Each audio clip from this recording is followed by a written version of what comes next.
dialed in to Bucks and Brews, you might hear something you can use. like tips on your cash or tips on the suds. You're gonna want to The use, smarts of these studs. because they know the brews. And they know the Bucks. And they know they can't help the stubborn fucks. So listen up, because shit's not funny. And save yourself some beer money. Bucks And Brews. Bucks and Bucks. Brews. And Brews. Bucks and Brews. All right, welcome back to Bucks and Brews. Nick, you're getting good at this. This is 3 in a week, basically. Yeah, It's Tuesday. We did last Monday, last Wednesday, and now tonight. we're doing pretty all right. And So, I'm again with the non-alcoholic variety. yeah, I have from Deschutes Black Butte. all right. I have a Heineken 0.0, and I have a Paulaner Weissen Radler that has lemon in it. So I'm being good tonight. I promised my wife I would come home not drunk, Let's see. which is new for me. And we came down here to our special guest site location, Yes. and we stopped at the liquor store, and I happened to pull up some cider boys along with some gummy worms and some beef jerky and anything else I could find at the checkout stand. So I lived in Plainwell 18 years, Yeah. and that was the first time I've ever been to third base. Oh wow. And you have a kid, First right? time. You have a kid, right? I do. My grandparents used to own them. Did they really? So My it would have been the Laytons, like my mom's. What was her name? Ralph Layton. My mom and dad, but no. What was it called when they owned I it? don't remember what it was called, but it was basically that same building. Well, it used to be called the Bonnie Dell. That was a long time ago. That Then was it a long Well, was, that would have probably been, because it was a long time That's ago. what it used to be called, was the Bonnie Dell. And that might have been what it was called when my grandparents owned it. Yeah, that was my first time. Great selection. So as I you haven't been there hear, in years. Great selection. we're joined by quite a few guests. We are. Mike. Eye candy's here, The eye candy's here, not on camera. not on camera. What do you have? I have basically a lot of cider boys too. It's a kind of a tropical pack, so summer pack. So it's got a blueberry, like a passion fruit guava, pina colada one, so a few different ones. Okay, I'm raising my hand. Go ahead. Yvonne. You guys get a kickback from No. mentioning No. all these beers on your, We hope That's that our goal. we hope that the more we mention them, I the see that. better Okay, chance. then The let's more go, they tag them on. then let's go to liquor. Okay, so we're are joined by very special guests. First, Yvonne Henderson, who's one of my absolute favorite people of all time. Yvonne, what are you drinking? I'm drinking Jameson on Yes, the rocks. I So maybe Mr. Jameson will kick in some. I should have known that because in the back of my vehicle right now are about 18 Jameson bottles. Or the other 18 Crown Royal. There are several Crown Royal in there as well. All right, that's what It is. I have not gotten bottles for quite a Let's while. qualify that and say this is several months. This is a few years worth of drinking, and there's 2 daughters. I'm not gonna lie about it, it's several. And of course, one of my favorite people as well, back for his second visit to Bucks and Brews, Mr. Steve Henderson. kids, So last time we had Steve on, Mike and I talked to Steve about the old days, and Nick had 8 million questions to ask, and we didn't let him ask any of them. So this time, I'm a little more prepared. I actually have some real business questions. Yeah. But before we get to that, we still need to know what Steve is drinking, and he had a story for us. He does. legendary brown wine. I don't know what to say. Now, in case you missed the last time, it's made, the main ingredient, It's Crown Royal. yes. There's somebody was paying attention. Somebody. And a little bit of 7 Up. Ice and either squirt or 7-Up. Figure one. And if this were a video, you could see behind David is a quilt. It's Crown That- Royal. that- That's Crown Crown Royal. Royal. If I would have known this, I would have gotten Steve a Crown Royal mask for when COVID Oh, hit. yeah. People were making those. I will say Steve is very disappointed today because the drink girl is not here to make the drinks. That's true. I can't. Just can't believe she's not here, but we're gonna gonna forge on ahead without it. And so we're gonna start this episode because you have a story that you're gonna tell me about a good shot story. Okay, And since we're talking about our drinks, let's talk about a shot. Might as well. our favorite bar, our home bar, is just down the way here. And there's no reason why I can't. No, absolutely. Give him a Okay, shout out. Orangeville Tavern. Okay, formerly known Oh, as yeah. Orangeville Tavern. Yeah, wait. Now it is called the Gun River Inn. Yeah, Little class sorry, has been Susie. added Mm. to it, but Gun River Inn, it's called now. But in our day, it was the Orangeville It will Tavern. always be the Orangeville Tavern to Yes. me. Kind of like the Sears Tower. OVT, that's what we call One of the two bars that I ever got thrown out of in my life. I just want to make sure everybody knows it was all just a big misunderstanding. Now, the other place I got thrown out of was a Green Top downtown Kalamazoo. I'm amazed anybody could get thrown out of there. That seemed to be some sort of a misunderstanding also, but nevertheless. But my wife and I were at Orangeville Tavern one night. I think she was with me. But anyhow, it has room at the bar for 8 people. And we went in there, and I'll tell you what, those people are so good and so gracious. We walked in there, they just happened to be doing shots. They said, come on, you're in here with us. We were there for a half an hour, and we drank 8 shots. Where everybody knows your name. Well, at the end of each shots, nobody knew your name, but it didn't matter. They didn't know their own. We only really see beer on that one. Sounded like my trip to Wisconsin. That's our hometown. Yeah. Everybody knows our name. But anyhow, I just want to say that is a great bar. It always used to be a little rough. That's why they didn't change the name. There's still bullet holes in Yeah. I will say, I have only ever been kicked out of one bar. them. Which one was that? The intersection up in Grand Rapids. It seems you're not allowed to fall asleep on the table. When you do that, they kick your ass right on out. So you get cut off at Woody's just to Overserved. handful of. I did get cut off at Woody's a few weeks ago, and then people decided, hey, let's go drinking elsewhere. And Always a good that was a choice. bad night. Is that what you call, is getting cut off and getting kicked out the same thing to you people? No, I got kicked out of the intersection. I got cut off. Listen, I'm not sure I've ever been kicked out of place. I almost got kicked out of I mean- Airway Lanes up in Portage. Oh, I had to drive yeah. a bit. You were belligerent. Water that day. You were belligerent, weren't you? A A little bit, yeah. I did. Well, I wasn't necessarily belligerent, but I did some things that you'd only expect drunk people to do. Well, those are the kind of things that I often do. So I will say, Nick, it's not necessarily that I got kicked out. It was he needs to wake up or he needs to get the hell out because he is not allowed to sleep on the table. Yeah, it's weird how that works. So They're in fear of being accused of overserving. yeah, so Dawn decided, let's go home. No, they're not. You took up a seat where somebody could be buying a drink. Oh, That too. okay, so yeah, that- 15, 20 years ago, there was a park. I don't even know what it was called. It was at the corner of Millum and West. Before that, it was like a Walgreens era. Yeah. And everything else. And I mean, I didn't get. I had to accompany a friend that got kicked out because he was peeing on the side of the building. They went to me and they're like, "You seem to be the most like hit here, so you need to get from." Was he inside or outside? He was outside. Hey, I mean, at least he was outside. He went out to smoke and then he decided to pee on the building. But I would have. I mean, Gotta go, you gotta go. it kind of, yeah. Hey, you want to keep my pants? That's not fun.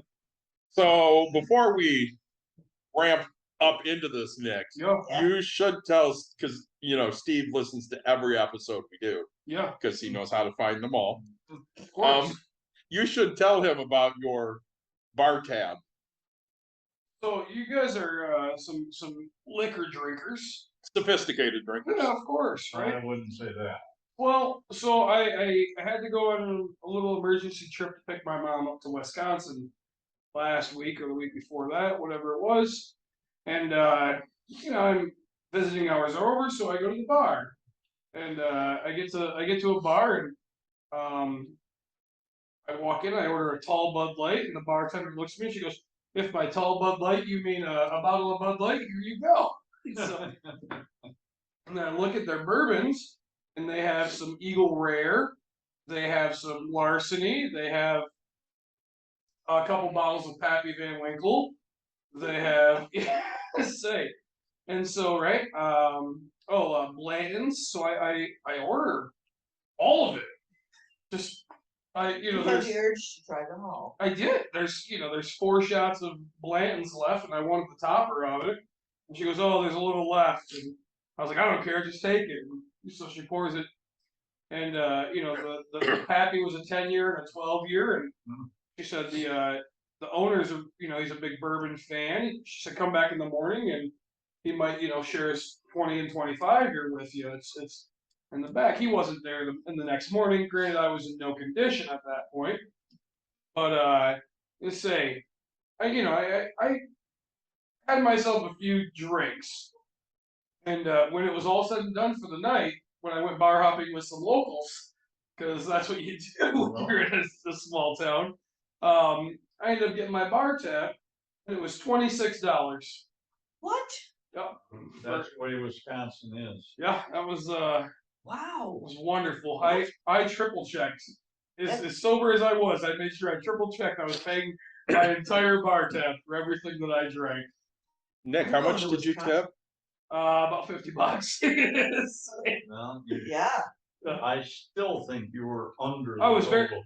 Oh, if I had to put, if we were talking about it, if I bought those in Grand Rapids, the 10-year of Pappy they want $400 for. The 12-year A of shot? Pappy, yep, in Grand Rapids. Yeah. Oh yeah, Happy is very expensive. Yep.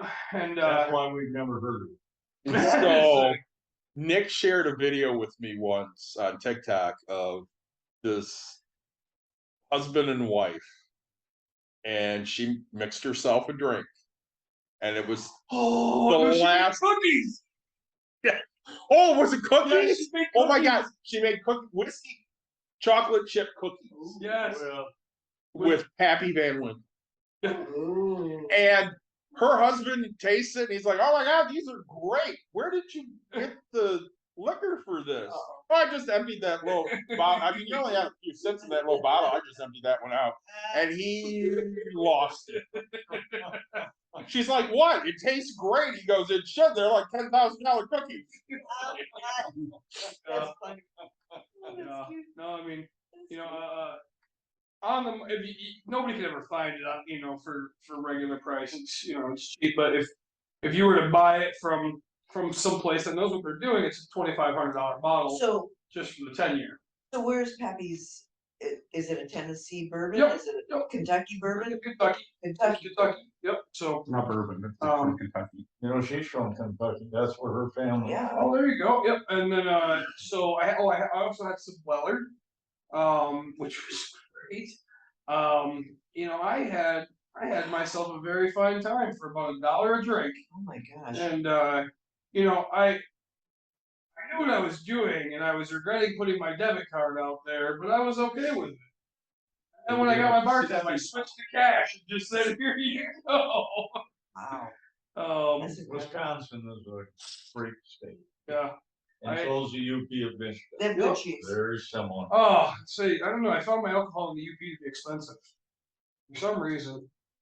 It's Compared to that. no. Yeah. I told them. I said I will gladly buy a plane ticket once a week to fly out to Wisconsin to drink here for those prices and fly back home, and I'll still have a cheaper tab. Yeah. Yeah. And so, yeah, that was a wonderful time. Holy cow! I have service. Is this a scam call? No, it is not. Oh, that's not good. Oh, Call us, Nick. do you guys answer the Hey, scam when we calls? get a and scam shit call, back? We do it on air. Oh, let's- Thank I you, wish sir. I'd We known. do. We do it on air because we had a guy call Wednesday, and I think he was selling life insurance. Oh, that's funny. And Senior citizen, like. yeah, because Nick's definitely a senior citizen. And Nick's biggest mistake was he goes, "Hey, this is Nick. You're on the air." No. Right here, here's the guy Yeah. you want to fuck with. You can say You can say fuck. We'll say fuck all the time. To fuck with spam calls. FCC is gonna be Right here in about Won't 10 let me be. Well, When you hear the helicopter fly over, you're like, We're not- yeah, Nick's just basically sitting there telling you, yeah, we're on air. Tell us about yourself. Well, I'm trying to do my job. Well, yeah, tell us about your job. What do you? And Nick talked to him for a good 45 seconds before he's like, yeah, I gotta go buy Click. Next time, Nick, don't tell him you're on air. Just say, hey, tell me about yourself. Let's see No, where we well, go. I'm gonna use that trick next time I answer. Yeah. Hey, you're on the air. Yep. It was great. It was a lot of. Just over there laughing, and I'm just like, oh, this is gonna be fun. No, tell everybody here what you're doing.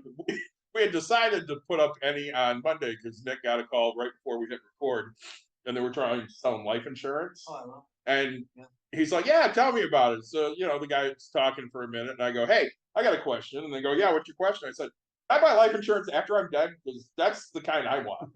And they just kind of sat there for 10, 15 seconds, and they go, Click. Goodbye. I thought it was a legit question. I do too. I really wanted to know. So, Hey, Nick, did you want to start with questions, or because I know you had a lot of things you never got to get to, or do I need to start with some questions to jog your memory? I mean, so we have a million questions about business. So Steve, you were a builder slash handyman slash company owner, right? I mean, the man of many trades and never mastered a single one, right? So No, I mastered the one where I told everybody what to do. oh, That's the most important thing. that's why you made the most money. No, Right? no. Let me reiterate. He mastered the one where he could bullshit his way into customers' hearts. And that's what he did. He was a salesman. And that's what he did, Yeah, peanuts to an elephant, and yeah, I can see that on you, Steve. especially to the little old ladies of the world. Yeah, Hey, They robbing loved, them blind, huh? they loved him. that's one thing. Okay, Yvonne was in business with me too, as well as our son. That's one thing I never did. I never charged anybody, any one person, any different than the other. Yep. Charged them all the same. Now, once in a while, someone was a real asshole. We did put in an amount. Yeah. Did you write it on the receipt too? Nah, That's too bad. I would have. No, we used, we just took the money and went right to the bar. Yeah. Say there you go. the word was called overhead and profit. No, because that was Well, their yeah, whole but still, thing. that was the asshole quotient. That's But- where it came in. But no. Steve was the salesman in the business. He always was, besides being a pretty talented earner in his day. But his sales skills, he could Long time ago. have sold ice to an Eskimo. Put it that way. I know that's really stupid thing to No, say, it's but a it's true the thing. truth. It's the truth. Why? Because the ice that we have, right? It's clear ice. You can see through this ice. There's no See all the No, imperfections. exactly. There's no defects in our ice. That ice right there, it's cloudy and has Yeah. defects. Oh yeah. Well, it does. I I've get it. always said, it doesn't matter what it is, give me the best of any product and I can sell it. Of course. But you always want to stick with the best. That's what you want. And we have a reputation in this town, in this area that we live in, always have had. And, There's a lot of people are laughing their asses. well, they probably are, but Best ratings. But the proof in the pudding is the fact that with the return business Yep. that we've had from former customers, their children call us, Yeah. Let's see. you know, I mean, we've been in business that long, that the children call us. Did And she just call me an old fuck? Yeah, Did I I did. misunderstand? no, I did. I'm not really sure I can No, understand what was just happening there, but We probably should just let that go. let's say we'll skip over that one. Anyway, so that's, No, that's be honest, give a good product. Oh. Your product is good, that's all that needs to be said. so I went and seen a tenant today who, it's funny because my office doesn't love her and she's kind of a pain in the butt, but I showed up there with a big smile on my face, and right when I walk out of the car, I said, how's the business going, right? How's t-shirts going? And she's like, oh, it's great. And she makes these custom sandals with bedazzles. And then we just start talking because I own a t-shirt and I was like, oh, did you go to One Stop? Yeah, I did. I love this. No, did you get your vinyl from here? Oh, I forgot about that. And so I mean, really, like, she was completely just relaxed, no problems, no issues. Because you have a rapport with her, Oh, you're it's- having a rapport. And you know, my whole office can't stand her. And I'm sitting here just going, oh man, I'm gonna shoot the shit for an hour and say, and you know, it was at the end of it, she was very happy. She's excited because she fell back into the business. And we were talking. She goes, you know, I'd give her what I would call my own business advice, right? And she's like, yeah, it's something where you know I messed something up or I missed a deadline, so we'll give them $5 off here. And I said, you know, $5 off here, $10 off here. And I was like, no, you never take money off. And the best part for me was, you know, as the landlord aspect, I said, it's kind of like being a landlord, right? When a tenant wants a discount on rent for something that didn't happen, right? It was like, that's a slap in the face. And she goes, yeah, I can see that. And I was like, you know what you do? You offer them a 25% off coupon, right? And she goes, oh, then they come back. And I was like, exactly. It didn't cost you money. You've actually made more money. And then after that one, you know what you do? You give them a, hey, thanks for being a returning customer. Here's 10% off your next order, right? And I was like, now you've gotten 3 orders out of these damn people. They're excited. You're excited. And now you have a lifelong customer. And she goes, that's so great. And I was like, you don't have to give the discount right away. You give the discount for coming back, right? You give the discount for understanding that, hey, You don't these give types of things You don't happen. give the discount for nothing. Exactly, Yeah. right? And so she's like, oh, that's so good advice. And I was like, look, that first one's free. The rest of it, you're gonna have to listen to the podcast here. And say, Always plugging we are. well, that's you know. I showed her my keychain. And I was like, because she's like, oh, I need business cards. So you've been in business 8 months and don't have cards yet. I was like, Lord. Vistaprint, Staples. Go on, figure out what you want to do. And Yeah. I was like, you know, it's $10. $10. And if you don't have, Exactly. if you're not handing out business cards like they're candy, especially being a startup company, you're doing it wrong. That's the Yeah. cheapest thing in the world. Yeah. Is business cards. Exactly. I mean, no matter what you have, I don't care if you're selling world's finest chocolate.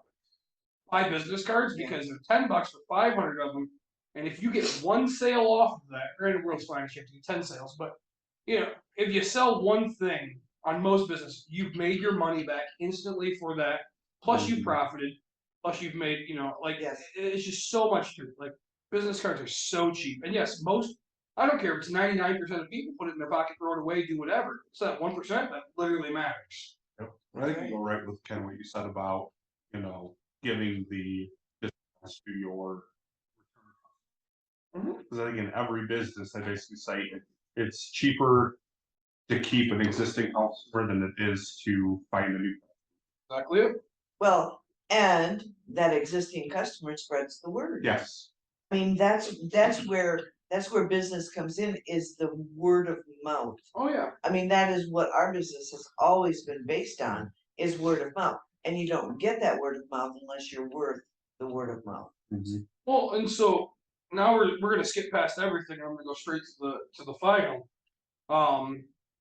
So Steve, you're retired. Yvonne, you're retired. Yes. So now, why are you not getting spiffs or kickbacks from people that you're referring, people who still call you? Why haven't you put that fee in there? Well, actually, Actually, there we go. actually, It Steve, depends on what it is. Steve still has his fingers in his subs. Oh, do you? So the fingers are still there Good. with the subs. I mean, if Steve, and he does, refers, because old customers still call us, Of course. whether we're retired or not. But we don't do that with old customers. No. It's new customers. But if he recommends one of our subs that are fabulous, we have fabulous subs, they give him a kickback. Oh, that's great, and that's how it, you know, That's how the world rolls, right? and it's how it should be in this business. You know, I hold the knowledge, right, and that's worth something. Exactly. You know, I was somebody got mad at me the other day because I gave them a person with money, right?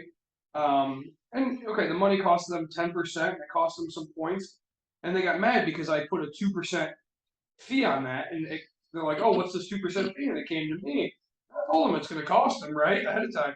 And granted, they thought it was going to be a beer, or they thought it was going to be tacos or something, which it was way more. But they're like, "Why am I giving you this?" And I was like, "Well, well, I'm already paying $100,000 for the house. And I was like, you wouldn't have that $100,000 house that's worth 250,000 because you don't have the money, and I found you the money.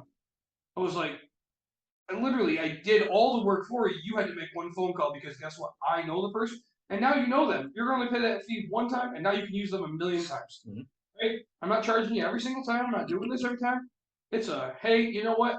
I need to protect what I have for knowledge because I'm starting to learn my wealth. Like, my value is worth so much to people, you know? And for the longest time in my life, I didn't know I had value.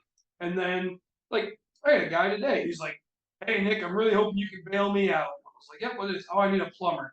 Well, you know, here's my plumber. I'm not going to get a kickback, but I also know that that guy has sold me a house. Right? So I'll give him almost everything because he's already made my money, right? He sold me the $100,000 house for $250,000. So we got a message the other day from a lady who wants to open up a rage room in Hastings. Yeah. Dawn and I are talking, and she goes, yeah, I'm kind of on the fence, but I told her, you know, for a consulting fee, I'll help out. And I'm like, okay.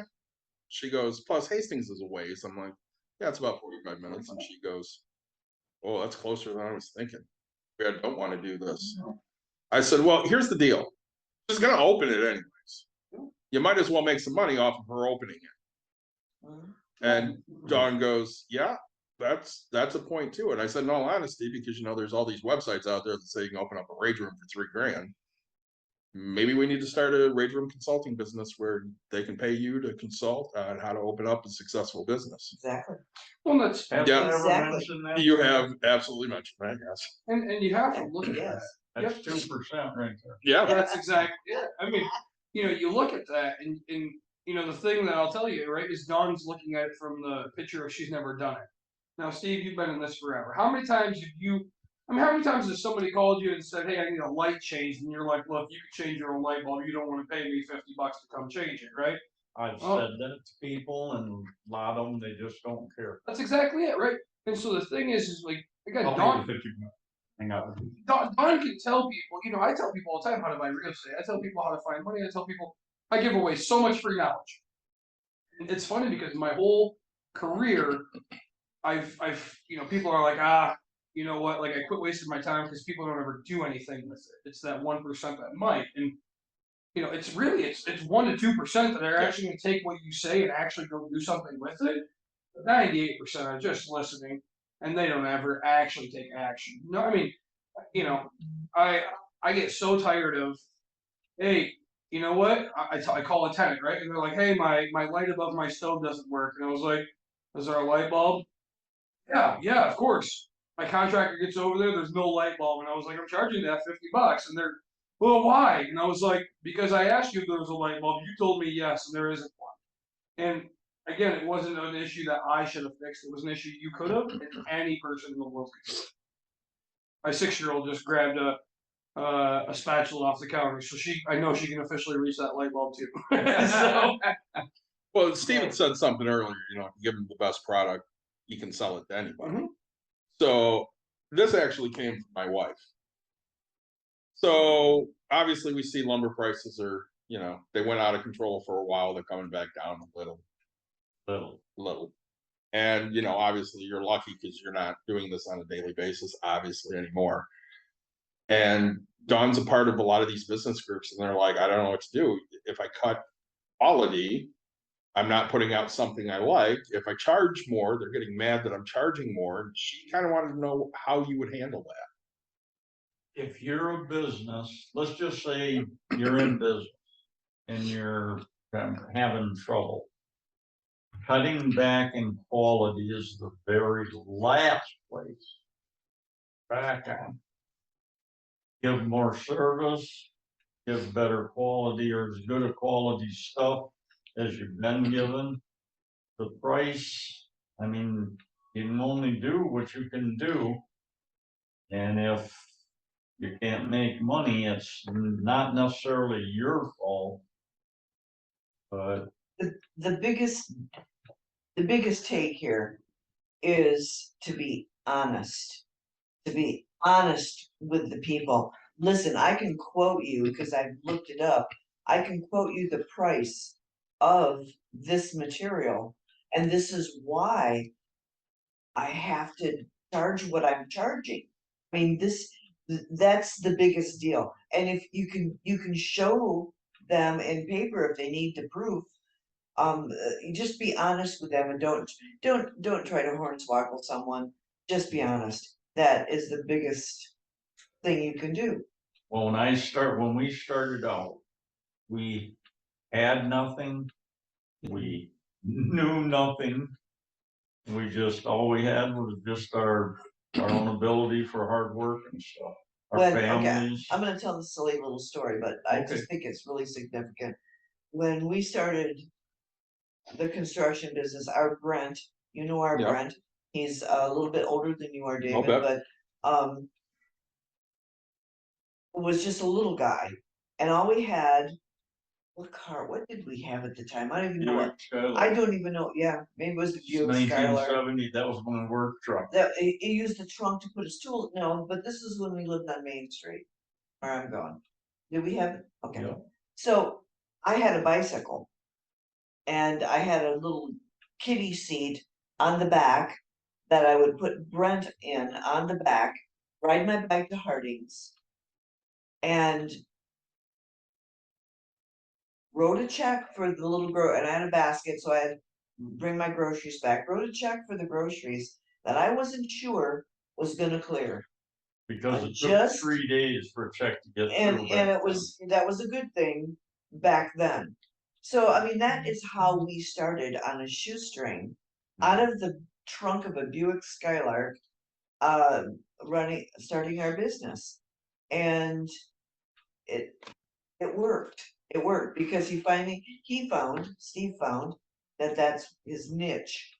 That was it. He was good at carpentry. He was good I loved it. people. Still do. And that, I think, no matter what business you go into, it's having a passion. I know that's a cliche word that everybody says, but it's the truth. You gotta love what you're doing and love being with people if that's your business and business. Hey, business is business with people. There's no getting around it. However you deal with it, but that, that was our beginning, and here we are today. And we were lucky, we always did business with other good reputable people. Yeah. Not everybody was, but 90% of them were. Well, that's the biggest key that I find, right, is you associate with the reputable people. Yes, And you can ask the office that I work for. I'm a stubborn asshole because, right, they'll question me. Oh, I use a company called Cherry Valley Plumbing and Electric, right, out there in Hastings. And they're like, oh, when are they gonna get out here and do that? How come they're not following it up? And I'm like, number one, never question my company because they've never once let us down. If you ever find a time that they go, well, is the drywall done? Make the phone call. Well, we should know that. No, we shouldn't, right? We should get a bill that says this is done. This is what it is. If you have a question after that, then come to me, right? But like, don't. But the people that I work with, they don't think this way.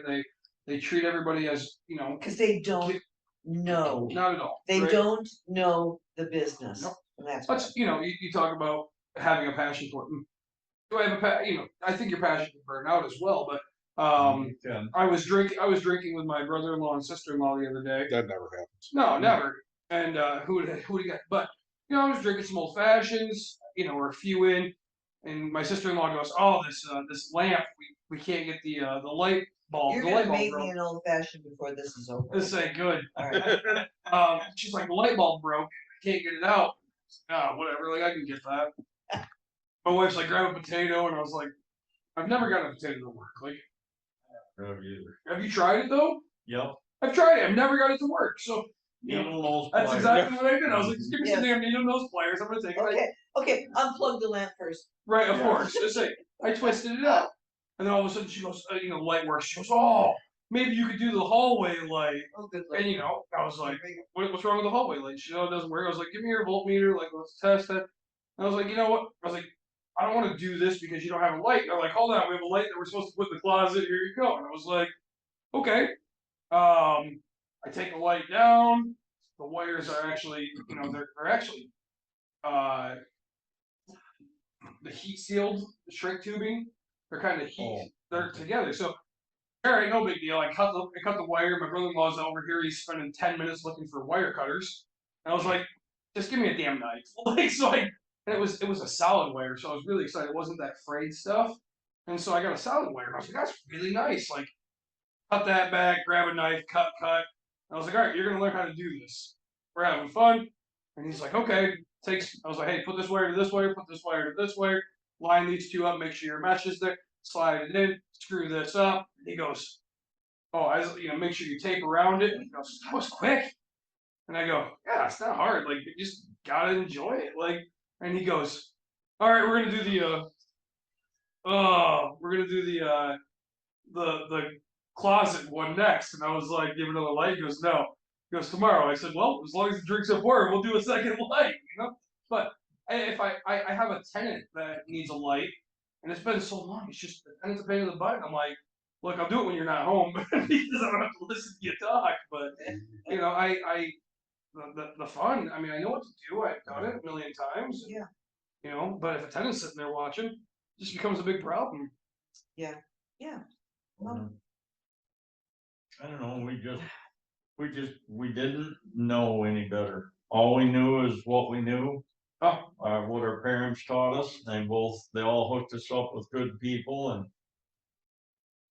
when did you start? I actually started, this is where I think I started. Be back when I was 14 years old, I think, maybe 13. We'll say 14. My godparents owned the hardware store downtown Plainville, Okay. Gore's Sale.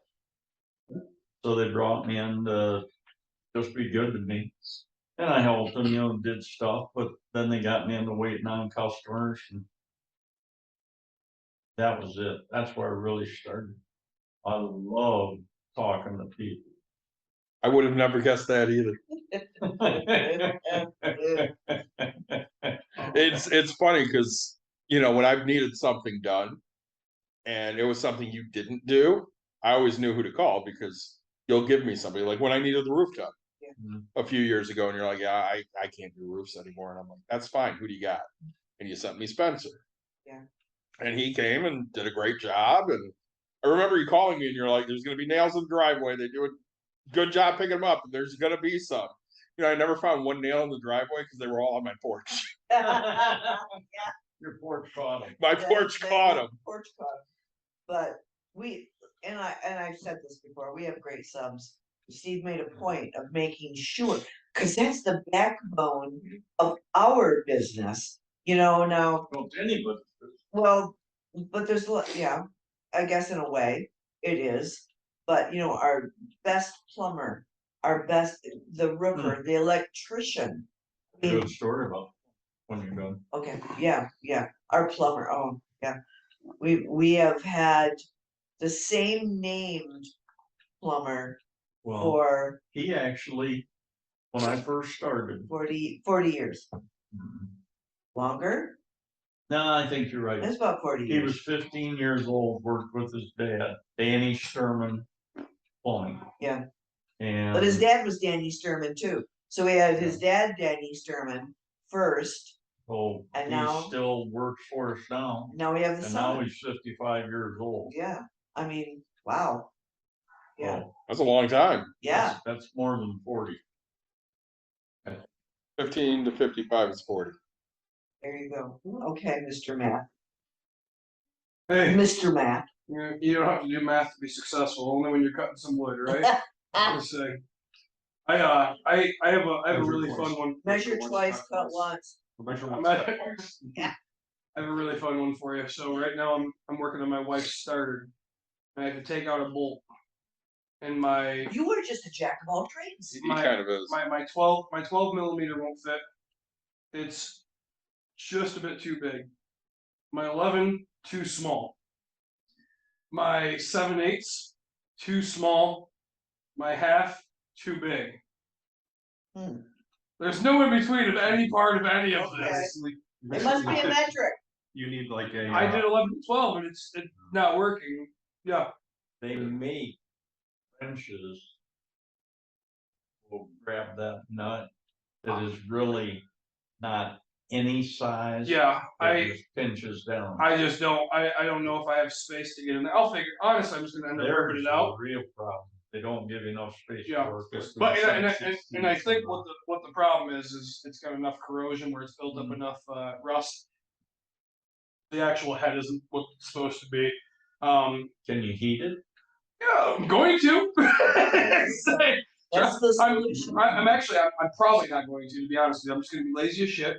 I'm gonna go spend that $80 to buy a brand new starter instead of, so right now my wife drives an 05 Honda Pilot and we have an 03 Honda Pilot sitting in our driveway that's been there for a year, just broke down.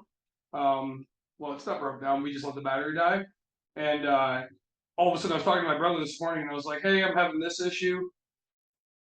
Everything's looking good. He goes, it's gotta be the starter. He goes, just tap it. And I was like, I don't have two people.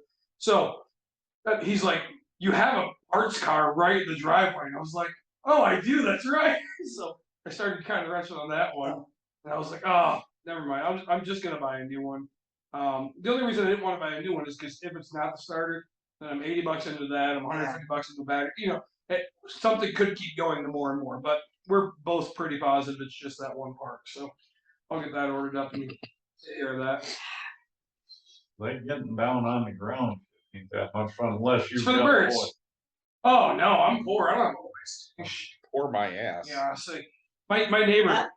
Every time I work on it, so I changed my alternator a month ago, whatever it was, not even. And he comes over and I was changing my brakes and I broke a tool, and he's like, "Yep, this is why I pay people." And I was like, "Look, I don't have rich people money, okay?" What tool did you break? I actually broke the head off of my ratchet. Like I stripped the entire thing off. How in the hell did you do that? Muscle, baby. I guess so. Sick. And I was so thankful. But I just, while I'm in the middle of working, I don't want to sit here and deal with going to take it back. So I just grabbed another one. And it's funny, I grabbed it today and I was like this piece of shit. And I threw it again. And, I say, I do that all the time. Like, I'll just get so mad when something doesn't go right. And I throw stuff and I'm like, I'm done for 2 seconds, go right back at it. Because. And there you are, working on your cars that you have. Yep. And we talk about the car issue right now. First of all, buying a new car is for the very wealthy. Yeah. And I don't even think they can get them. So here we are working on because your cars have value right now. I mean, in this world of used cars. Oh yeah. Those have this. That's a great car, the Honda Pilot. I have a CRV and I love my CRV. Yeah. Yeah. So that's a skill that people wish to have because you need to keep your old cars and or pay hundreds and hundreds of dollars to have someone do that. Now than when you and I were exactly. Oh yeah, and that's I brought it into the shop because I was getting lazy for a minute in my life. And I don't know what I needed done, but the guy quoted me like $900, and I was like, "You're the dumbest person I've met." I was like, "No, I will trailer it back home for the $50 tow bill." But on the other hand, to make the average car payment right now, if you were to buy a brand new car, is $1,200 a month. Yeah. For the average car payment. Average? Yes, it is. It is. It truly is. And even to pay $900. To have your car repaired or put it back on the road is cheaper than car payment. Yeah, a car payment. That's what I was talking to somebody that just bought a Tesla, and their car payment's $1,800 a month. I saw somebody and they were talking about what a great deal they got on thetheir car. They're only paying $250 a week. Oh my God! Yeah, you guys are seeing that thing. That's how they break it down. That is because so people are sitting there going, "Oh, it's only $250," and I'm like, "That's $1,000 a month." Yeah. Well, evidently they make $7,000-8,000 a month. Well, don't you? Again, what they do is they get no income anymore. Yeah. What they do is they get people in there that don't know any better. So we're on the way down here. There we. I get a phone call. Okay. Caitlin. Dad. I love Caitlin stories. At least she called. Yeah. My mortgage company called. I said, okay. They want me to unfreeze my credit. Why? I don't know. They said they needed to unfreeze so they could check something for me. I said, uh-huh. Are they calling you back? And she goes, yeah, I told them I had to call my dad. I'm like, good girl. Now, when they call you back, you're to ask them why they need your credit unfroze, or you can just conference me in and I will ask. I said, and if it is to check on a refi rate, you're not interested. Thank you very much. Goodbye. Yeah. I didn't hear back from her, so I'm going to assume they wanted to just run a refi rate. Exactly. Her rate's like 3.25. 3.25, yeah, yeah. So you're gonna refi it for what? Six and a half? No. Yeah. Oh my God. And mind you, my daughter is trusting. Shush is. So she might fall for that. Now she's better now. And doesn't exactly know, she's only a young girl, Right. doesn't know the ways of the world and the squirrely people that try to screw you.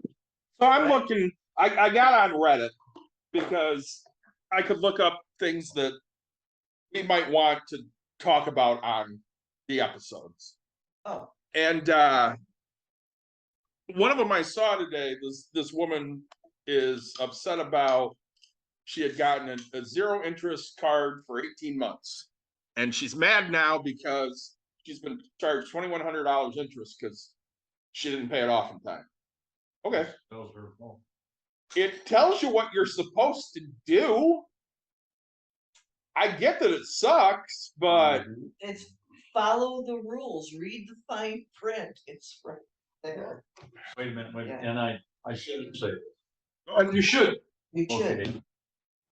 Only And I because hate you to said you should. say this younger generation that is coming up, they don't pay attention to anything.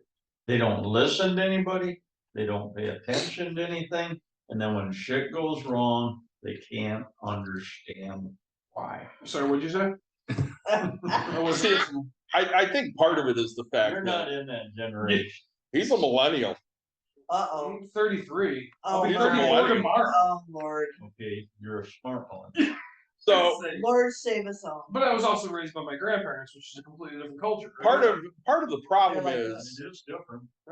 in school, they're not teaching any of these kids how to critically think about anything. They're just teaching them how to memorize. Yeah. And you can memorize anything you want. You can be a great student at memorization. That doesn't mean you learn anything. Yes. It doesn't mean you can Yes, yes. understand what's going on. And we don't teach any money habits to anybody.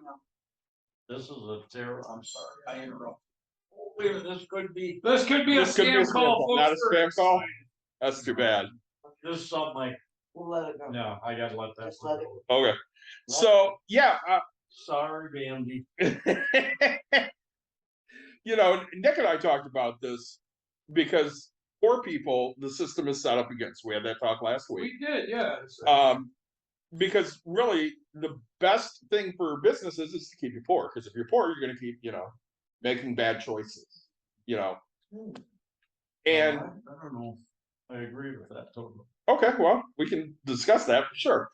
Say So that again. Well, the system is set up to keep people poor. Okay. And But the I businesses. agree with. I agree Right. with that. But when I say businesses, I'm not necessarily talking like Family Fare or Meijer or stuff like that. I mean, to an extent, maybe because of whatever they might pay, but banks love poor people because credit card companies. Because yeah. what do poor people want? They want things. Can we say the government, or is that not allowed on? Oh, you can say whatever you want. The government wants to keep us. Poor. well, that's exactly. Well, they're the so ones that set up the system. That's kind of what we were talking about. Was so when I was younger, right? I mean, just like when you guys started out, with that might be an important phone call. We have a back to back. Nah, it's not. Let's say. just hit the button and ignore it. So when I was younger, I had a two-tone Ford Escort. It didn't look great. And I got pulled over on Constant, and I just told David, I said, when I get my Chrysler Pacifica family van that looks like it's got a little bit of money and I'm not causing trouble or anything like that, I get pulled over half the time. And so the idea came up about around the 4th of July, right? This is what happened was. My neighbors around me were bitching about people lighting fireworks. They said, "Oh, it's illegal to light fireworks, and I made the joke of, oh, it's the week before and the week after, and then they quoted and they're like, nope, it states the day before, the day of, and the day after, and it's $1,000 fine.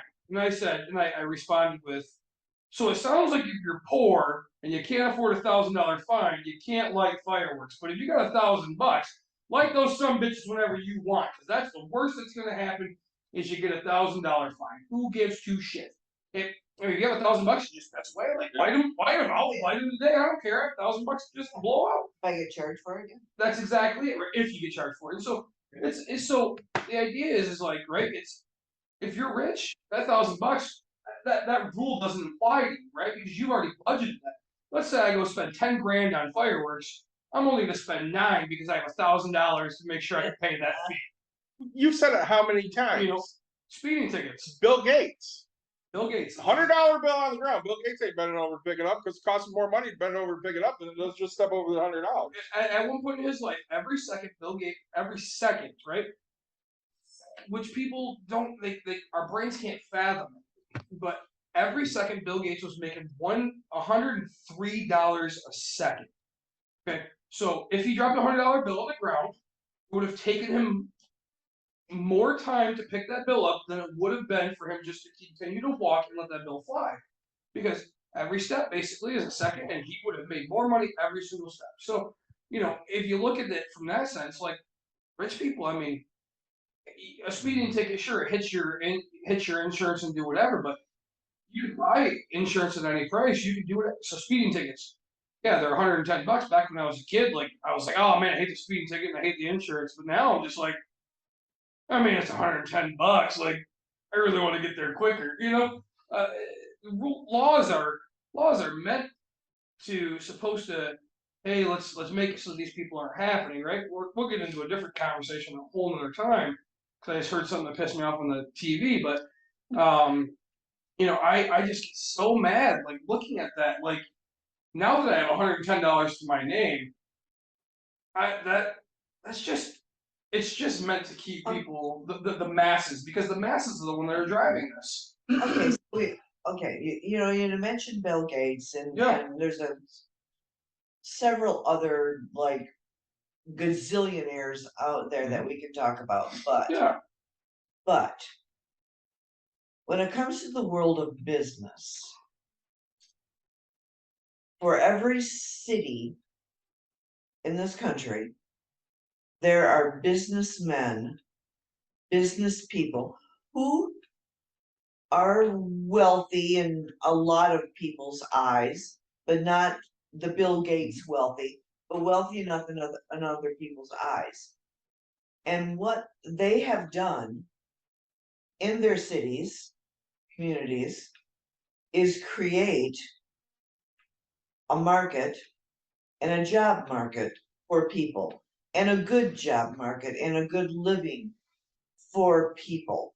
And I'm saying this because I know this is at more of a local level than a nationwide level. You know, you can't put that into a Bill Gates thing.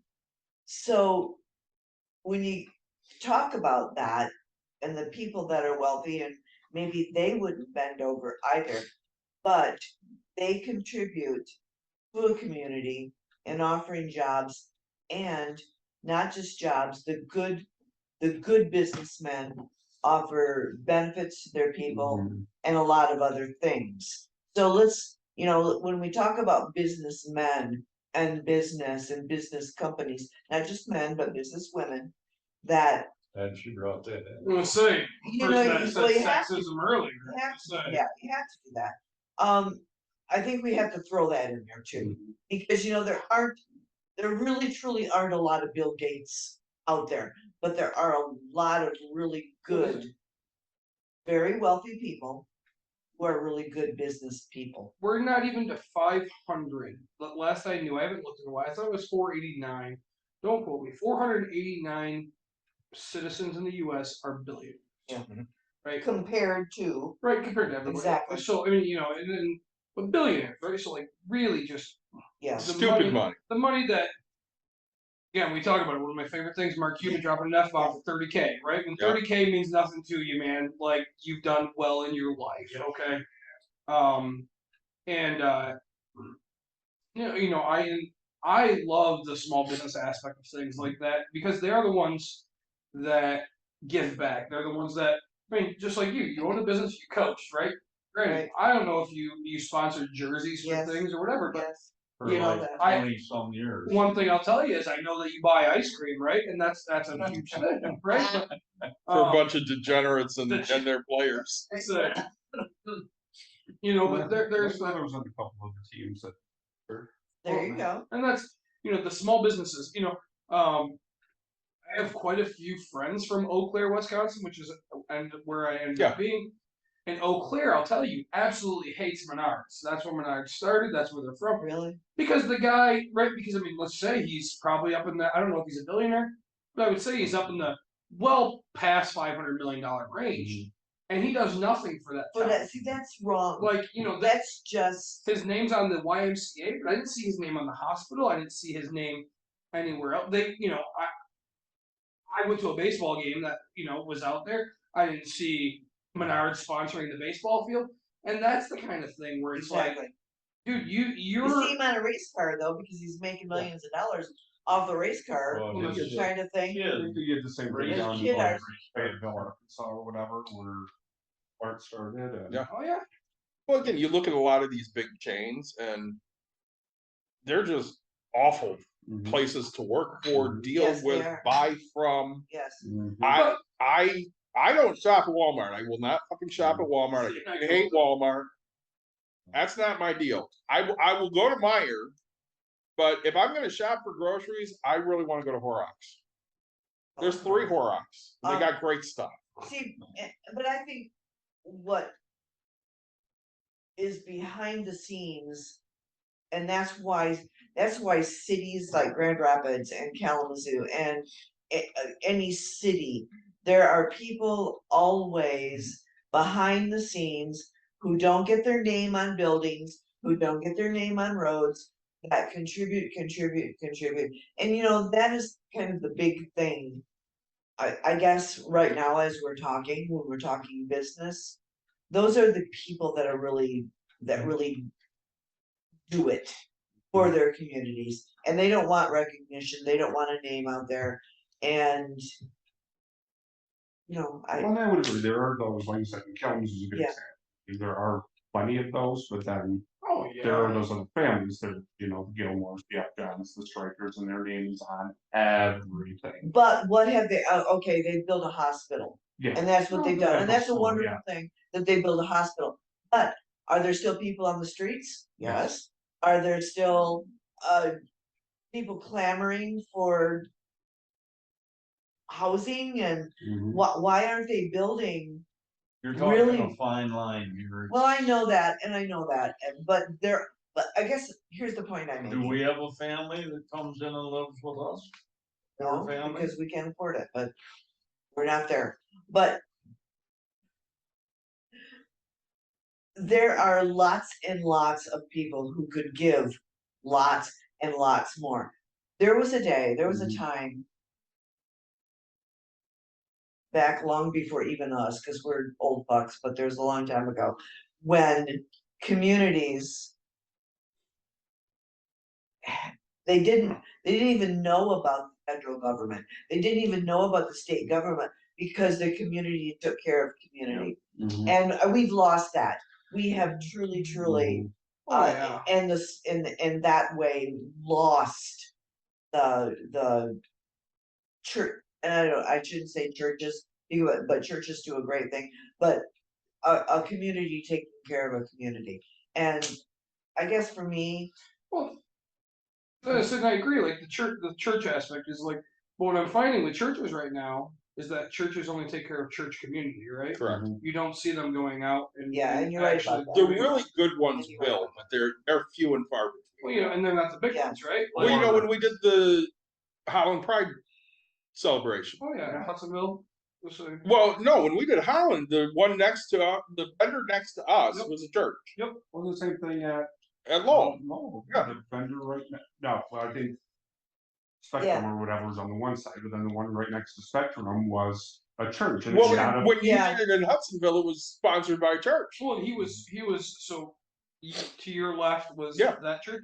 he was literally one more left just on the side street. Churches can be exclusive, Yeah. and I think You know, churches was a bad example. But no, but I think that the community thing. So, you know, so I look at it like from my daughter's still in school, and I know that some of you don't have the kids in that, but you know, granted, we're in a very pretty okay neighborhood, but there's usually a family every year that just walks in and says, "Hey, what's the lunch tab for everybody?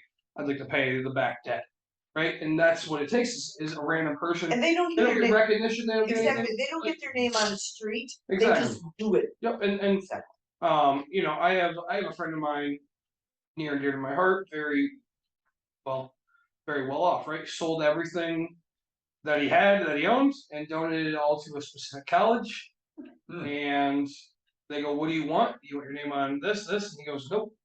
And they kept talking through the night, and he's like, "Oh, I'm a little chilly," and they go, here's a hoodie, right? So he has a sweater with the college name on it. That's the only thing. Mhm. And he donated all of his money. Granted, he's getting a kickback for the rest of his life and the rest of his wife's life, but once that's done, it's done. Like, Mhm. and so he'll never know who he is. The college will never know where that money came from, why their new football field is there, why their new gymnasium is paid for, that type of thing. So, Well, I mean, even us, we find things that are special to us, and we Yes. give money towards Yes. those things. Yes. So I Yes. had found I'm on Twitter one day, and this guy's promoting clear the lists because teachers need supplies because they don't have anything, and they have to supply a lot of things. And they pay out of their own pockets. Yeah. Teachers, I mean, all teachers do this.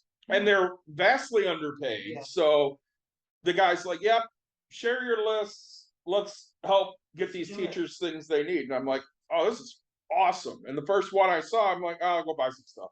So I went and bought, a couple of things on the list. And I'm like, "This is cool." And I sent it to these two. I'm like, "Hey, you don't have to do it, but in case you're interested to hear this," as Mike sends me a message right away. He's like, "Yeah, I'm gonna go do that too." And then I found another one, and I bought a couple books for that one. And I'm just telling him, I'm like, "Yeah, this is for Bucks and Brews," because You'd rather get. I'd rather do your people, podcast I'd or rather whatever. people go, "Hey, Bucks and Brews did a nice thing," because I don't give a shit. Let's look up Bucks and Brews. Yeah, I don't give a shit about, "Hey, David did that." No. I had posted today the card we got together for the kid in Florida. yeah. And I put at the end, I'm not posting this for any kind of recognition. I'm posting this because I want people to know that, people do care, even if you don't know those people. Yes. So, this kid, he came out a few weeks ago as transgendered and wants to, live his life as a male. And some of the family had a huge issue with this, which of course, devastated the kid. And a girl I know through the Garrison had posted about it. And I said, "Hey, did you find out if he likes Star Wars?" He goes, "Yeah." So comes back, "Yeah, he loves Star Wars." And I had just gotten some Pride stickers done for me and Dawn. I'm like, "All right, we'll get a care package together." And I told the girls at work, and they're like, "Hey, we're gonna make a card and write notes." Sweet. So we sent notes and a card and stickers and trading cards and all sorts of shit to this kid. And I don't need a pat on the back for doing it. I just wanted people to know, hey, by the way, people that you don't know might care. They just might care. Right. Exactly. Yep. And that you have no idea. You really won't have an idea of what impression that's made on that young Mhm. person, and where he's going to go from there. Yeah. I mean, what he's going to do, and the pay it forward thing. Yeah. I mean, that comes into the quotient here as well. When you do that to someone, they think, well, okay, I should be kind then, Mhm. and pay it forward. You get these, like I said, these youth or young adults or whatever that are in the LGBTQI community. Yeah. And just those friendly gestures sometimes are the difference between them, like, Exactly. contemplating suicide and being Exactly. happy. Yes. Because all of a sudden they're like, wow, people do Yes. they care about Wow. me. Like you said, Steve, you've never like let a poor person into your live in your home, but I bet you in your time you probably donated either supplies or time Well, things like Well, Habitat for Humanity. oh yes, but when he was coaching, Yeah. when he was coaching, it When wasn't, he's coaching, he helps some really crazy people. yes, really crazy characters in the coaching. And yeah, and we might be listening to one of them right now, but Might be. Yeah. Probably are. That he has been told by some of these young men that he made a difference in their lives. You don't know, you really truly don't know. I had a professor once, and I went to Kalamazoo Valley. This is years ago, and he was a crazy dude. He was a Vietnam vet, and he was a hippie. Well, no, I take that back. He was not a Vietnam vet because he shot himself in the toe, so he didn't have to go to Vietnam. But Okay. This is Okay. under the poop in your pants. But It he is was definitely. he was one of those guys, but he was a professor that was an old hippie, and we had a lot of conversations. And one of the things when he always sent our papers back to us, he always would write little memos on the papers that he sent back to us. And one of the things I'll never forget that he always wrote was words hurt. And just those simple two words, words hurt. And it isn't that if you could just step back before you open up your big mouth, to think about what you're gonna say to someone. Yeah. Is important. Yeah, that youth report, I've never- sticks and stones may break my bones. I've is only never like forgotten 10%. that ever, and I never will. So Well, you know, and I've said it a million times, and I don't know if I've ever said it in front of you, Yvonne, but I've said it to Steve a million times, and he blows me off every time I say it. He's the closest thing to a dad I ever had, and the lessons I learned from him were more important than probably anything else I got out of football or anything else I got. For me, high school was a joke. I mean, I showed up, they gave me a C, I went home. I was fine with it. I didn't care. I didn't need a good grade because it didn't really matter to me. They never gave me a reason to give it. Yeah. You know, but if I did something special, I wanted Steve to know because I wanted that group. You know, when Nick came out and did Nick Lefebvre, when he came out and did the story on my team, That was awesome The- story. only opinion I wanted was his. It was the only one I wanted. Like my mom watched it and she's like, yeah, it's nice. And I was happy that Dawn and Caitlin were happy with it, but the phone call I got from Steve was everything. you might think he takes it lightly, but he doesn't. And I know you know that. I do. I know he doesn't like me to say it. No, he doesn't. He's Mr. He's Humble. all bashful. Mr. over here. Humble over here, yeah. Look at him. No, Get a no, little she's- hole in my Her drink. hand was up for the last podcast, Yeah. They talked about you know, at the beginning of the football game, he Yeah. would come and, just just so he could look for you without Yeah, I wanted to necessarily. see what stud you were sitting next to. Well, sure you What he do. said, but that meant a lot to him, just to be the one Yeah, that he was. I was the one that Steve would come to and throw his hands on his shoulders, going, "I'm just looking for my wife." And I was happy to be that guy. And toward the end of the year, I didn't even have to explain to him what. No. I was doing. Just pretend I'm saying something important, and I'd just sit there and do this. Yeah, but just think what those fans. Oh my God. Yeah. Look at that. They only knew. And Well, I mean, how many times that the girls think it's funny when I come out to the circle to talk to them. And so I don't know if I told. Swear. I don't know if I told Well, you this story, Steve, Unfortunately, swear. but I had dropped an F-bomb this year in the middle of the circle. Uh-oh. And I told the girls, I'm like, don't tell anybody I said that, I'll deny it. Mind you, they ratted me out immediately. So a few weeks later, we're just not playing real well, and the umpire's not giving us any calls. So I called timeout, I go out there to the circle, I'm like, all right, what do you need from me? And my shortstop looks at me and goes, a couple curse words couldn't hurt.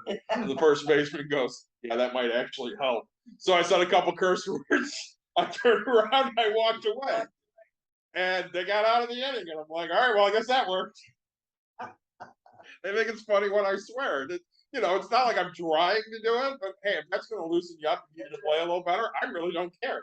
Wait till until they're 18 and you're telling them to follow Bucks and Brews, and you're like, oh wow, he got more than he ever did. One of my catchers asked me about college and stuff, and she's like, "Yeah, I just don't know how I'm going to pay for it." I'm like, "Yeah, we did a couple episodes on my podcast about that." She goes, "Can you send it to me?" I said, "Yeah, you just have to know two things. One, I curse on there a whole lot. Two, I'm drinking beer. Yeah. So you found it on your own, and if your parents have an issue with it, that's not my problem." And I think can't all of us say that there's been throughout our lives, short lives, however long lives we have right now, that there's been an influential person in our family or in our life. I think that we all can say that. That's been someone we think about a lot. We all have that. Yeah. My dad was a good man, a good, probably one of the had the most integrity of any man. Yep. I've ever known, and You just didn't want to piss him off. yeah, really. How many times did you do that? Oh, a lot. A lot. Good for you. Yeah. He was so good to me, but then he beat the shit out of me. Oh, I I learned think that's that why I from my love dad. life. I learned that from my dad. But I think we all have had, whether it's been different eras in our life or whatever, that there's been someone that we can think back that, yeah, okay, I want to be like that still. Well, I know that That's to be I know that Steve coached or shaped the way I coach. The biggest thing he taught me was the last kid on the bench is just as important as the first kid off. And that was something that other coaches there were not teaching. And when I had, players that didn't know what the hell they were doing, they'd tell you that they absolutely loved playing for me because I made them feel special. Yeah. And it didn't matter that they didn't know what they were doing. I didn't care. You're here, I'm going to give you what I got as long as you give me what you got. And that was something Steve always taught me. Some of it was just on the team. Yeah. And like they were a part of something. Yeah. And wouldn't you think that would be a natural thing that any coach would want to do to children to make them We're feel digging good? into something. We're digging know, into a deep hole. I'm gonna say this is gonna get real bad real quick. No, that would also Alright, say it would but- be something that anybody would do. Yeah. Because You would But it's think not that, but success, no, yeah, but I'm just saying, but success and, whether it's success in sports or business or personal life or whatever, it's all, there are people that's all they care about. They don't care about.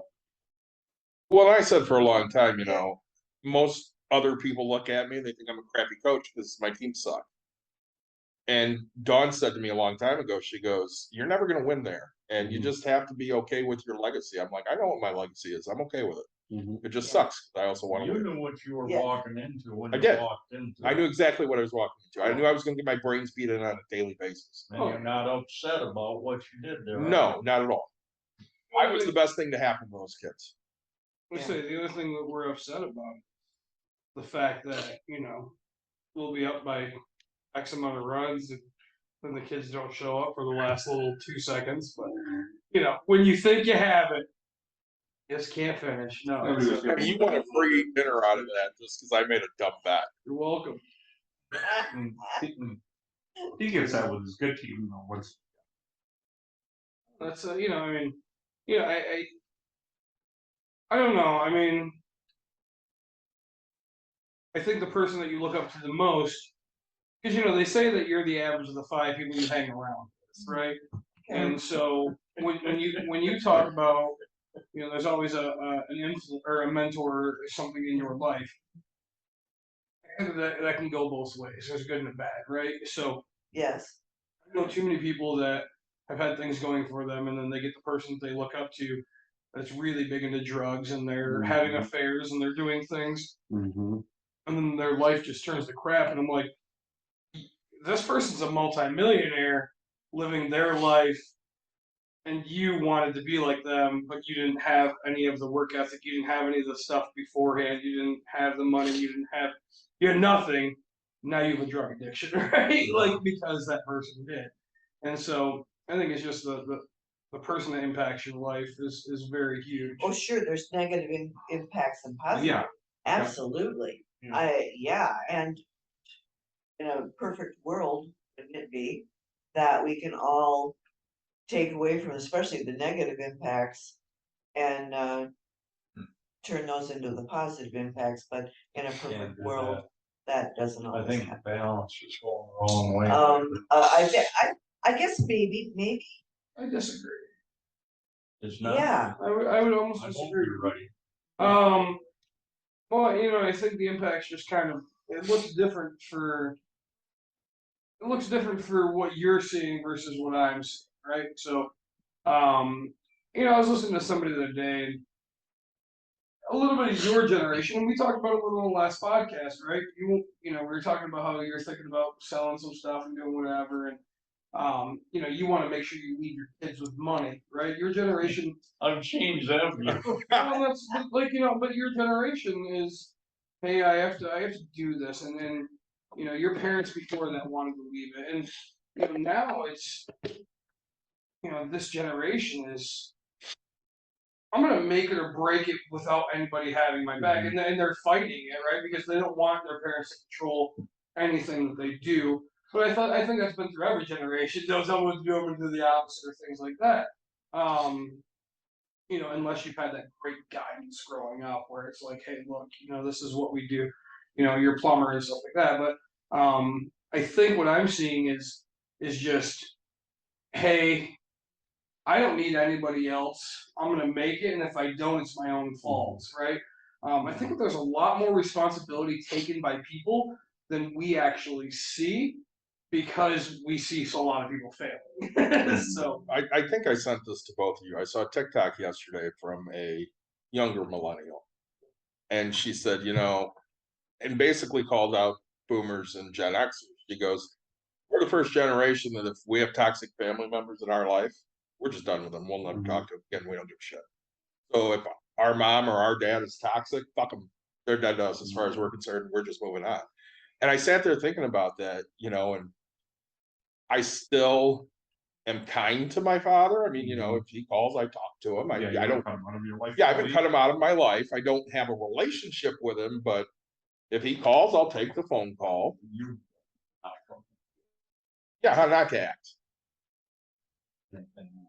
I did. good or bad, you learn. I did. What, honey? Right there and turn. What is that, right? Yeah. Right out in the Yep. front yard, Yeah. like anywhere in the front yard you want. well, that's exactly it. Even with my mom, I love my mom, but the older she gets, the worse she is. Okay, the old stupid adage about how you can you can choose your friends, but you can't choose your Parents? relatives, Yeah. kind of thing. Yeah. Yeah, toxic parents. Yeah. Well, And a lot of people, especially from my generation, they just put up with it because that's kind of what we just are expected to do. that's what everybody was expecting. Well, and kids nowadays, they're like, screw that. If you're toxic, get the hell out of my life. I'll do shit on my own. They're so much more resourceful than I was at that Yeah. age. Yeah. And they have no problem just saying, yeah, I don't like that. I don't agree with that. So I'm going to go do this instead. And it blows me away that, So I wonder, is that because that whatever the generation is called, I can't keep up with all the Yep. names for the generations, but we didn't have a radio we could turn on. We didn't have TikTok and 657 channels things TV, and more things than to that on your phone. and things to express ourselves, where TikTok and Yeah. social media come in where they can express themselves. We didn't have, the only expression we had was going out and I don't think it's drinking. necessarily just the expression. I think it's the access to knowledge. If I was going to learn something, I learned it from Yeah, School? encyclopedia, school, the TV, right, the radio, or my parent. yeah, That's all I had to draw from. that's true. I've said before, I went to school with two black kids. I didn't know black people growing up. not real strong though. So I wasn't Places in the exposed to it. I world. really wasn't exposed to gay people growing up. I didn't have those exposures. Exactly. And now, you know, like I saw a thing where gay people, you know, older gay people were saying to younger gay people, Not stop much in there. telling you know, older on the people than floor. you that they should just come out of the closet, because for us that's hard.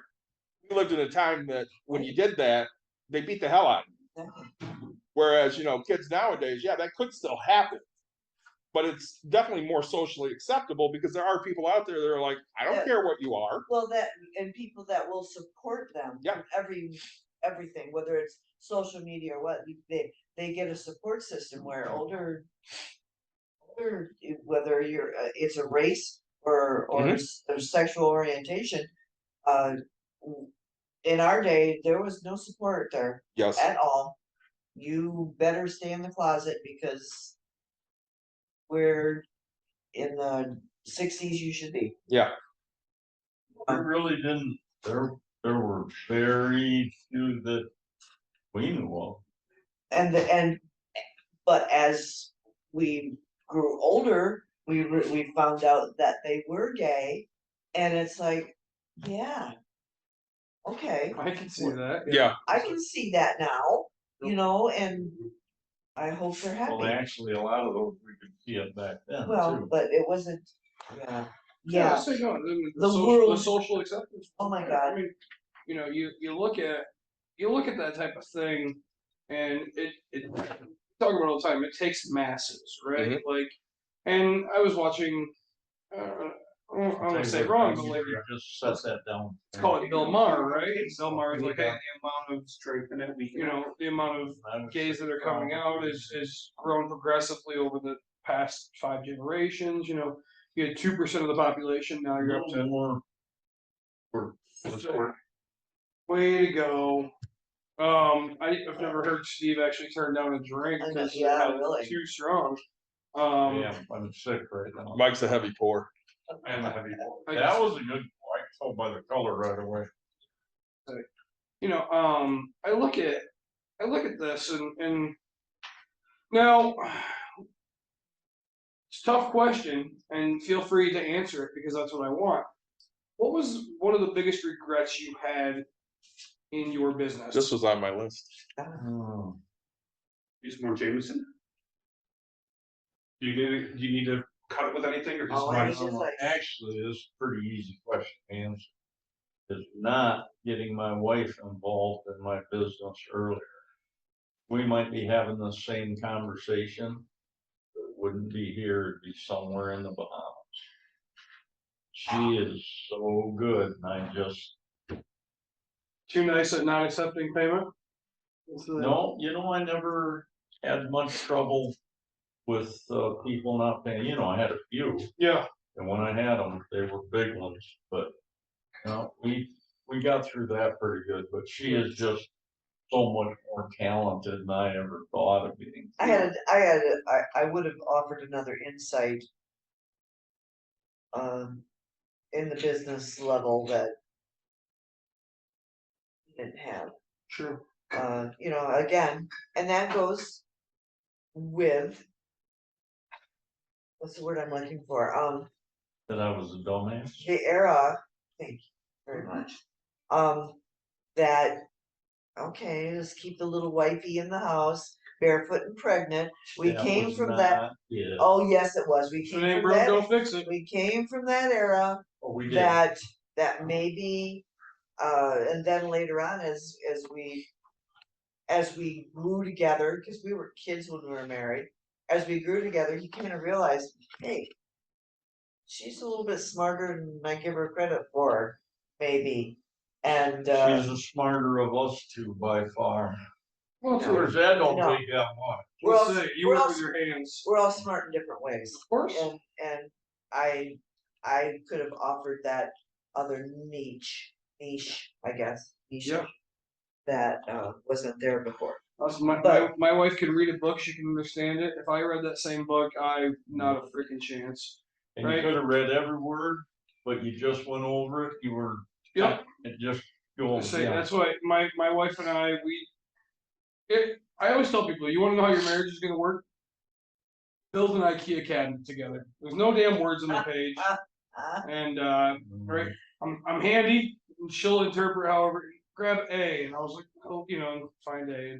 But I can build it, she can read it, it's perfect, right? Stay out of my working physical, and she'll try to put her hand in and hold a nail or do something, I'm like, just stop, like, I don't need your help, I don't want your help, I don't just say, she's so much better at that understanding of what goes where, when, why, how, right?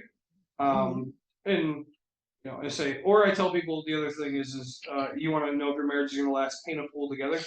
Paint Okay. a pool Yeah. together. Just I could end my marriage that day. Say, but You do love your pool. I fucking hate that pool so much. But now, Yvonne, what's your biggest, I guess, regret of, or what would you have done different in the business? I'm gonna leave the room right now. Fired you a long time ago, huh? Well, she's gonna say a lot of stuff's gonna make me cry, not because I'm happy.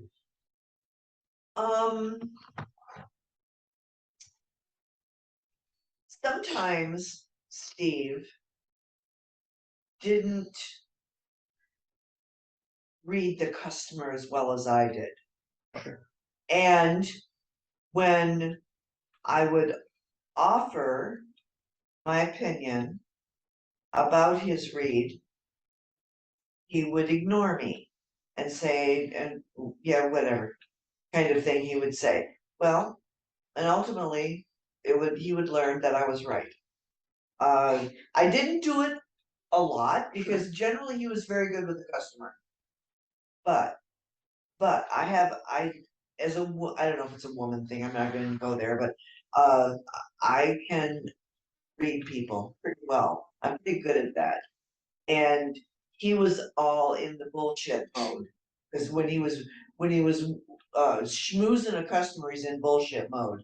And he doesn't always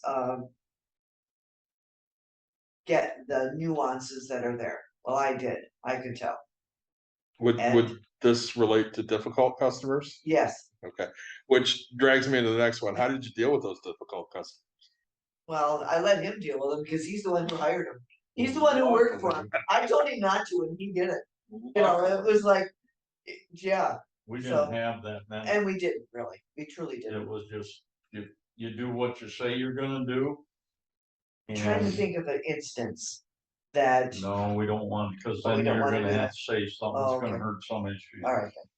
But as with this one customer had trouble, I did some checking around and stuff, and they said, oh, yeah, hell, I don't know what the hell you work Why'd you work for them for? I said, why didn't you tell me that 3 months ago? A 3 month job, that's a big job. And I think that's really true. My wife is not good at reading people in a sense, and I'm good at it. I can't say I'm great. I'm hoping I'm good, right? Like if I were to pick a tenant, my wife would. It's nothing against it, but like she would pick the person that's the most needy, has no money, just needs the place, right? And I'm like, that's not how we can make our life work, right? Like I understand. And she'd be like, but they seem so nice. And I was like, nice doesn't pay my fucking bills, right? Like you like the vacation that we take? Yes. Okay, we can't take that without this, right? See, So, we've been yeah. landlords too, and that's another aspect of the business. I was the hard ass. And I listened to it. But you didn't always listen to me. Me being the hard ass, and we go over the applications and things. And point and was the last people that we ever rented to. We got all our money. And yeah, we did. Eventually. Took a long We time. did. Don't say anything. No one did not. They were right They up front. were, but it. Oh. Okay, let's get back to this biggest mistake you ever made.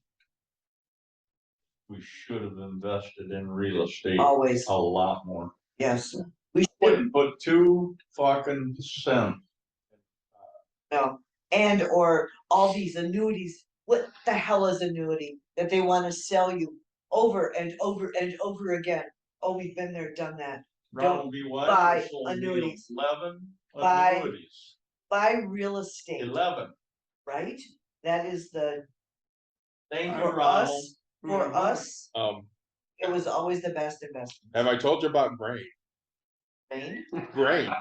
Your mom sold some. Yes, my mom sold some grain finally. Oh, Ful- she had, Fulton talked her. she had commodities? Fulton talked her and my aunt into buying fucking grain. Oh my God. And mind you, they didn't buy like futures or anything. They bought the fucking grain, and it's stored in these big tubs in Missouri. And they had to pay rent. And they had to pay rent every fucking month for this damn grain. gee. So it finally got to the point where a year ago, Fulton found her a company that was willing to pay those fees, but they got 50% of whatever it sold for. And I'm like, you might as well take something that's better than nothing. At least you're not paying those fees. Fulton is still out there. Oh my God, he sucks. And he's still doing it? I don't think he's doing it anymore because nobody will give him any money because he sucked at it. She gave me $500 to play with, and it's well above $500. Let me tell you that. David does very well on stuff. I do quite well.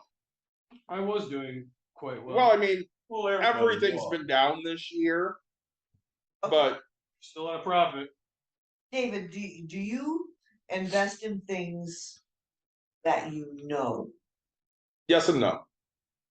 I So mean- I will research things just to see what I think. So if I do a spur of the moment, hey, this looks good, it's probably a bad idea. I've done that a few times and it has not worked out quite as well as I would like. So I think I told this last time Steve was up when the pandemic hit. Market went into the crapper. I went and looked into the top, I want to say 20 dividend paying stock. And I told Caitlin, I said, you're not getting anything on your savings account. I'm going to take $10,000 for you. She goes, okay. And I took 10 grand and I threw it in the market. And at its highest, she had put in total about 14 and it was about a 25. Right now, because we've taken some hits, it's probably around 18,000. So I mean, she's still made money. The only difference between that and what we did at Ronald B. Weiser, it was just, Mm-hmm. no, it wasn't even that good. Yeah. And I mean, she's very diversified. Nick and I are big with that. We had her on. Good. And one of the questions she asked you was, hey, I'm not working right now. Should I continue investing in my Roth IRAs? Yep. And your answer was, Yep. yeah, absolutely. Yeah. I wish we'd have done more of that. Well, that's, I mean, you get to that, like, and again, you could be wrong, and then you look like an a-hole, but you could be right, and you look fine, but, again, diversify, right? Like, you say, hey, I wish I would have done more real estate. There's, I look at my life, and I'm right in the middle of it, I have a decent amount of real estate, and part of me goes, damn, I wish I would have just done stocks, and it would have been a little easier, but I don't, because I look at my stocks and see the return, but, really, real estate without tenants is great. Yeah, yes, It's yes. that tenant piece that makes it not as great. Yes. That's sort of like coaching football, though, fair. Yeah. Oh my gosh. Any sport If without I- parents, If I honestly. could, because I could throw a kid out, no problem. But it's like you just look at it and it's, what are you getting? What are you giving and what are you getting back, right? I think that you're right on with the real estate thing. That's why I Investing in do what it. you know, and we know real estate. I mean, with being a contractor, we know what it things are worth. costs to buy a piece of shit. You know what's gonna cost to fix it up, and are you gonna make money when you turn it over? I mean, It took us a know couple to this. learn. We wanted it, when we bought a place, we fixed it up as if we were gonna live in there. See, and that's Not the way to make money. no, well, and No. but it's funny because I have a lot of friends, and can you say that again? We fixed our places up as if we were gonna live there, and that is not the way to make money. See, and I fully agree with that. yes, But Because it's true. but my friends and then the people I manage for, right? They're throwing you know, I have a guy who I manage, and I love him to pieces. Good friend of mine, but he's like, nope, I want a place where tenants want to be, and I was like, tenants want to be in a fucking place. They don't care that you have the newest LVP. They don't care that you have granite countertops. Okay, you're not in high rent. You know, you're not in Manhattan anymore, buddy. Right? Guess what? I can cut chicken on granite just as much as I can cut chicken on Formica. One just cost me 1/5, right? I was like, you know, I offer a very basic thing. I was visiting my wife's grandparents yesterday. I was looking around and I was like, this is very basic, right? They still have the maple trim around the windows, the white walls, they have carpet, and I'm like, you know, their refrigerator is still from the 1980s, and their countertops is Formica. And I was like, it's basic. They're living there, they're fine, they're doing it. And I look at like some of my places, and I go, yes, okay. Every once in a while, I will go in because I can find laminate flooring for cheap. It'll hold up longer than carpet. Knock on wood, hopefully. But you know, I don't, you know, and I went off of how I grew up. Like I grew up kind of poor, and so I don't make nothing I have is worth more than my house. I'll tell you that much, right? Like it's hard. That's very similar. I'm flipping a house right now, and granted, I'm still going to put in like Formica countertops and things. I need to interject, 'cause if I don't Please. interject, I'll forget about it. No, please do. Okay, and granite's supposed to last 20 years. If not more, yeah. You can put 3 brand new, really good Formica countertops in years. Well, that's exactly it. Right? I mean, and that's what I was just talking to somebody because they're like, oh, it's going to cost me $2,500 for my countertop. And I said, what? Shit.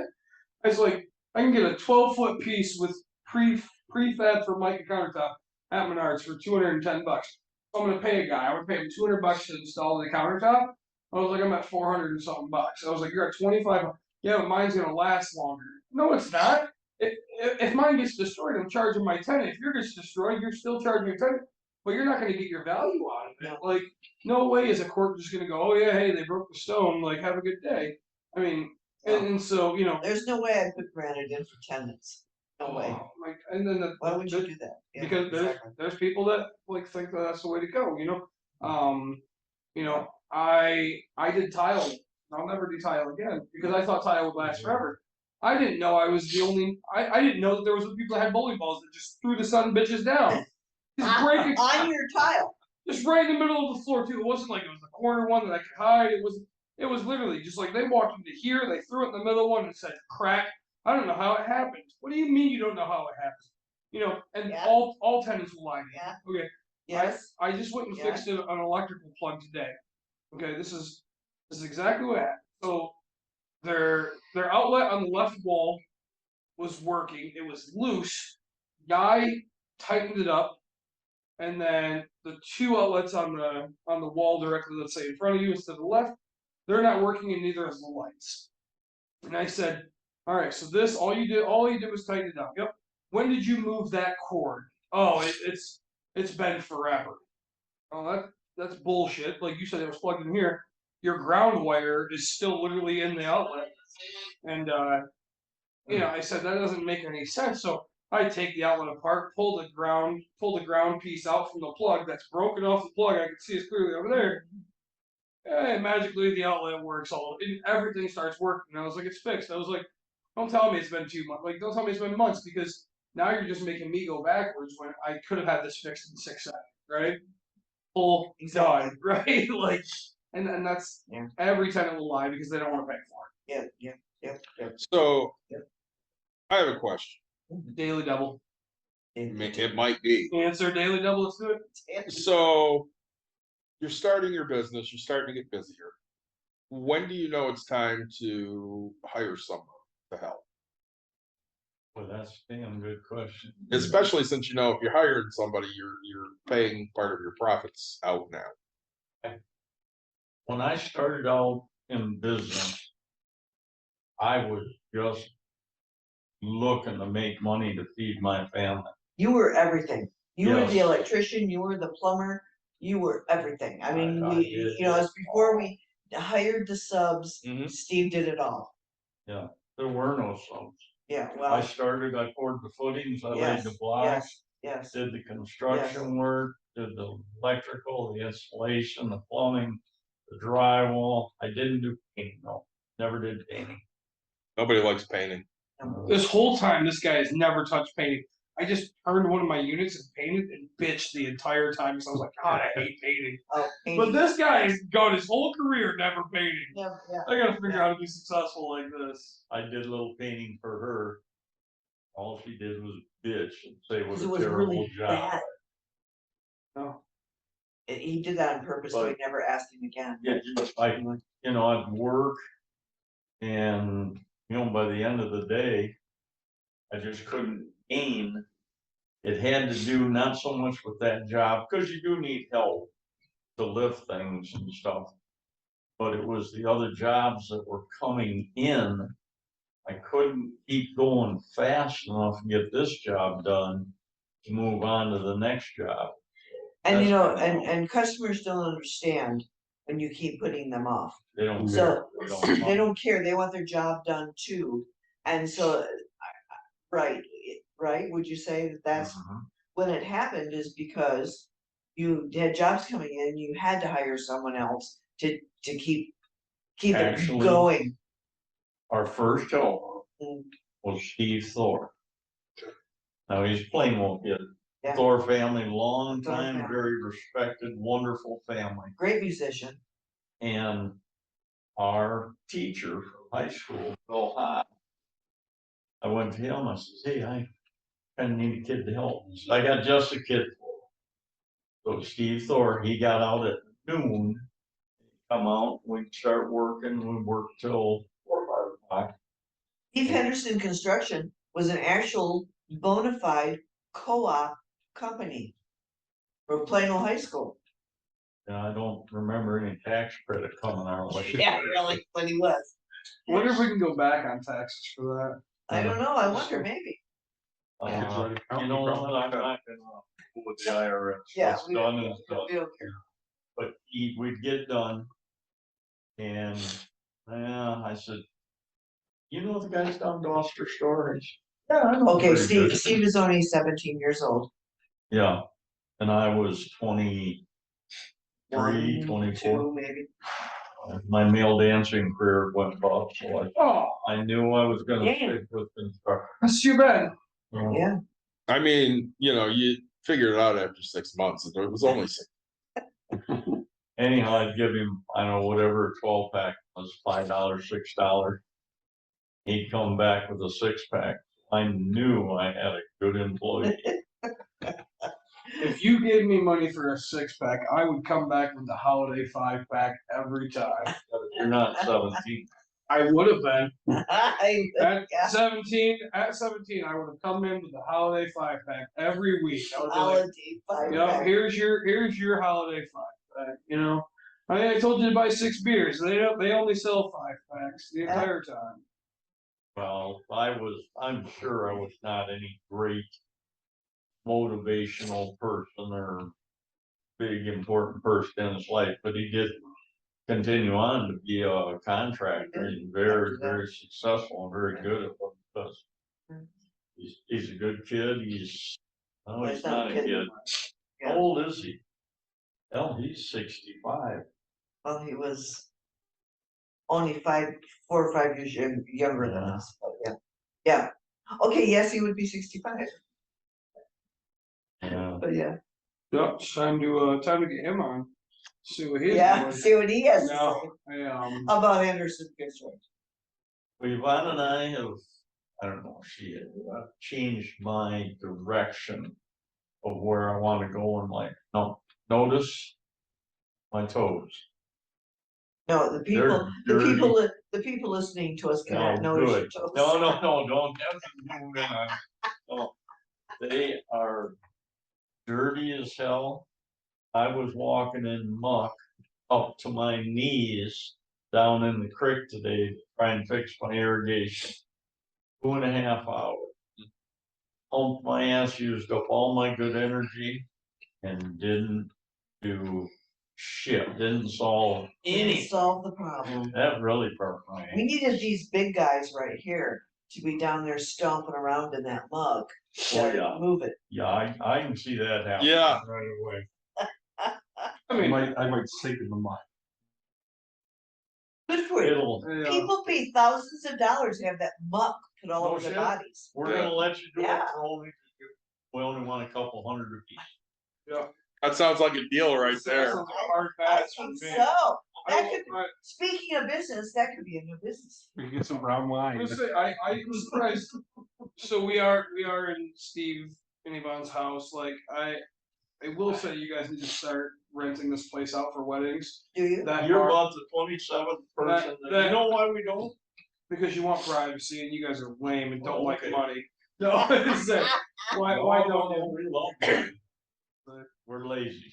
No, and that's I mean, but honestly, you don't have to do it yourself, right? So again, it goes. You talked about it earlier. I wasn't sure if it was on the podcast or not. But you're like, hey, I'm going to rent out my cabin.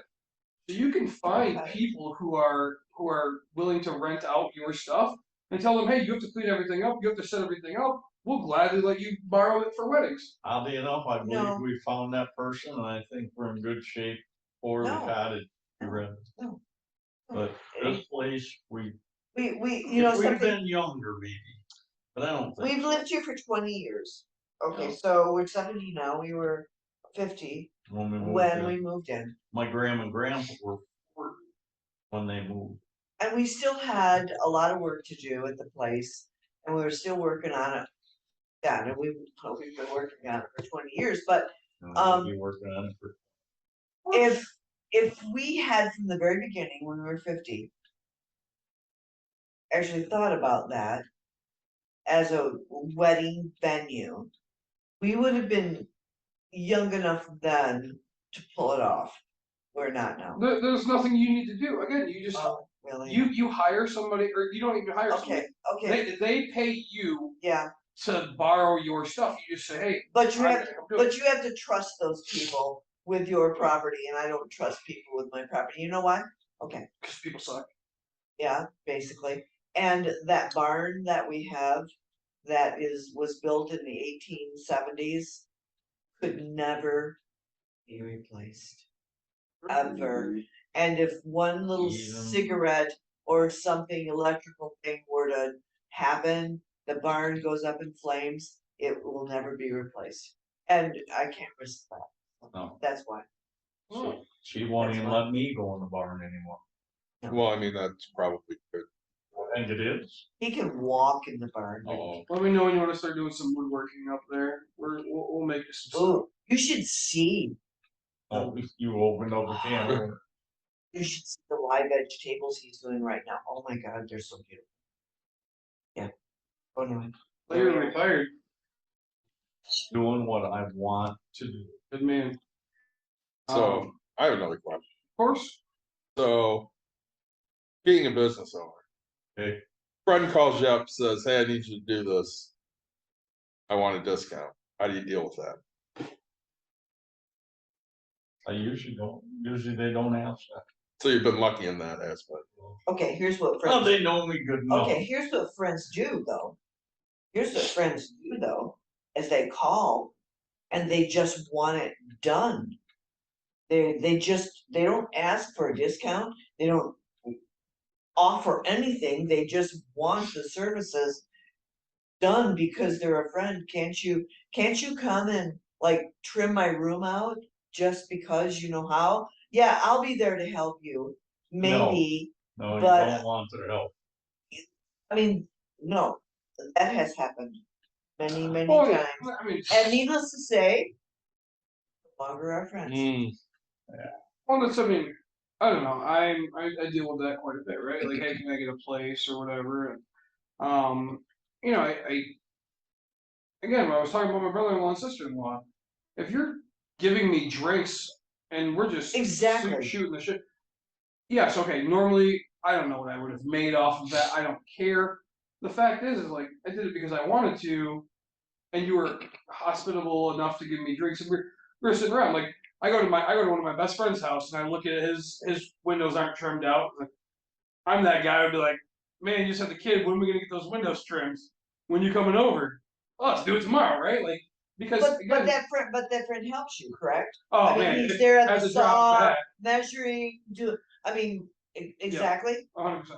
Well, but He he's also, has friends that say, I would like this done, and Steve comes over and they walk, oh, I'm gonna play around tonight now, see ya. yeah, no, and it's tough because like, I'm okay if people play around at 9, but, so like my buddy who I'll help him trim out his window or whatever, I was out in Eau Claire, Wisconsin, my wife's brakes somehow destroyed.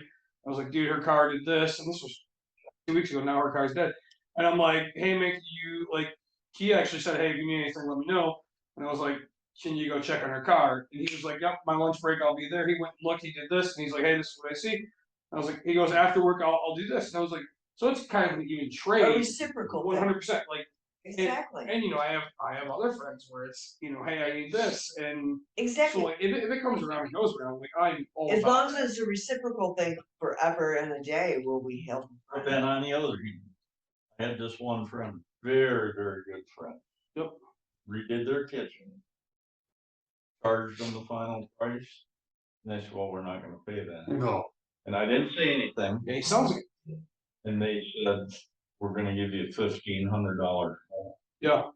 Yeah, So yeah, I mean, yeah, I and then was drunk there's, for 3 weeks. They there's didn't even know translate. where in the hell I was. I know that Steve did our kitchen.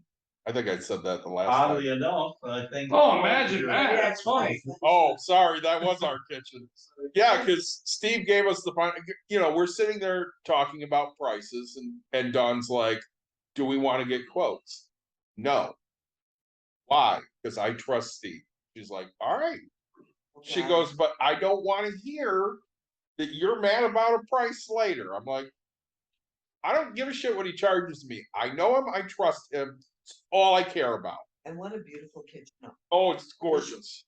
And I know she Oh, still loves it. She absolutely loves I it. mean, it's like before the first board broke off. I mean, Well, gosh, a couple of those. That could have happened to anybody. it's So- like, I was opening a bottle of beer and the whole side part of the cabinet came off, and I was like, I'll just mix it. That might have been the worst. We're gonna- Force Steve then. Yeah, Front tech over. we're gonna. Oh yeah, don't go there. Yes, the shoot point. Yes, we're not gonna go there. So, let's say Steve quoted me 15. Yeah. Okay, 1,500 for a full kitchen. Steve, you're hired. it was definitely. It was definitely 1,500. No, let's say he quoted me 15,000. Yeah. And let's say he presented me a final bill of like 12. Yeah. And Dawn goes, all right, that's bullshit. I'm like, yup. She goes, he's screwing himself on this. He had to pay Brent to just drive up for 10 minutes of work 3 different days. Yeah. I'm like, yup. She goes, we're paying him more money. I'm like, whatever you want to do, dear. I'm dealing with this right now, on my property, and they'll never listen, which is fine, doesn't matter. But like, I have an uncle who's the greatest contractor in the world, besides you, Steve, of course. I'm retired. It's, but so like he was, and money didn't happen to be the same for them. And I was like, hey, and so he's working on my stuff. He gave me a price per hour. My wife's like, hey, is he charging what he should be? And I said, hell no. Like, he should be double. And I shelled out a bunch of money and I was annoyed about it. And she goes, but you're getting this. And I was like, yeah, okay. So like my uncle's worth double. His son that's working for him is worth 50%, right? Like I said, so I'm breaking even, and Balance it I'll out. tell you this, right? Because like I'm not, it's fine, I'm not there, I'm not doing it, but like he's painting my cabinet doors, and it's taking 3 days. Paint cabinet doors, and I'm like, okay, that's 24 full hours of hard work, like, and it took him it took him 5 days. They're still not done because he did 2 days of cleaning the cabinets, 3 days so far of painting, and they're still not done. And I'm like, I can have these things painted in 2 days, right? Like, Okay, for the benefit of the doubt though, the preparation before he paints is the most important thing. sure, which took the 2 Ever. days. Well, but that means that the paint that he puts on stays. Yes, but it's Okay. not. I don't think that's the point he's trying to I'm saying, make. the point I'm making I'm is the sorry. value of who the contractor is, and I get where you're going. If it was my uncle and it took him this, like, it would have been a higher Oh, I see quality. what you're saying. Okay. So, and so my brother was giving me crap. He's like, you shouldn't be paying him this price. And they go, look, this is what they quoted, this is what they have. And, I mean, at the moment, like I know I'm hemorrhaging some money, and I'm like, all right, I'm gonna be over my budget, but I know I'm getting still a good deal, right? Like on labor Regardless, wise, you are. yeah, say I mean I'm flipping a place that should take me a little bit more, but I say I came in with a lower budget, but This is the place that you came in and grabbed stuff. it is, and you found basically on Facebook. Yeah. So Nick's just poking around Facebook one day, and these people asked a tiny question. Hey, moving dad out of the house and needs to know where to dump this stuff. But I don't know. They're having an estate sale. Oh, that's what it was. Yeah. And Nick goes, hey, you want to sell that house? Let me know. I pay cash. And then somebody else goes, he's not kidding, by the way. And then I chimed in and I said, yeah, seriously, if you want to sell that house, Nick will pay you cash. And Nick bought the house. Say the kid responded. He gave me kind of a price. Within 16 minutes, I was there. We shook hands, and I ended up purchasing a house. Right. So, it's a matter of how you find them. And there again is social media. Mm-hmm. There again is, which is something our generation, because we are 70 years old. Are we boomers? Is that what we're You're a considered? boomer, Jess. We're boomers. Are you really? I guess we're boomers. So, Borderline, evidently. which is something, okay, for instance,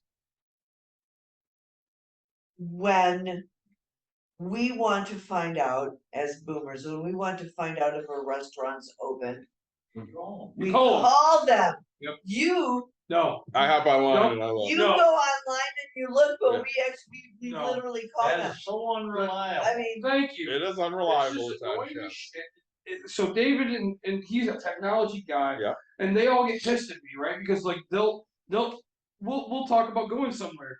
Oh, I wonder if they're open. Well, today's kind of a special day, and I was like, and they're over here just all bullshitting about what's going on, what day it is, how special it is, if they're going to be open, and I'm just sitting here. Hey, yeah, you got a room for 4? You got okay, cool. Hey guys, we're just gonna head there. Like yes, they're available. Oh, hey, their voicemail said no, they're not available. okay, so you Oh. guys, If there's a question, we You- will call. you do call. Yes, Okay. we will. I am a caller. These people All right. are looker uppers. I like to hear that. Oh my gosh, I cannot like. I will use the internet to look it up and call. I am.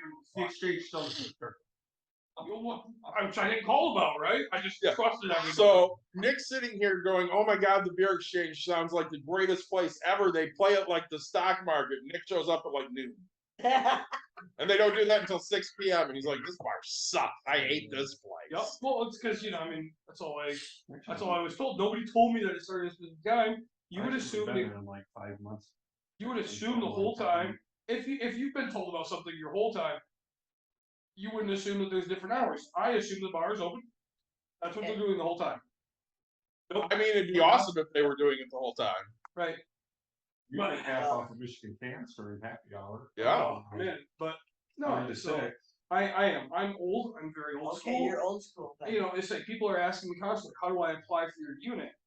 Well, you schedule a time to see it. You let me know if you like it, and then I'll give you a paper application. And oh, okay. So granted, because if you can't take the time out of your day, like I don't want you to throw.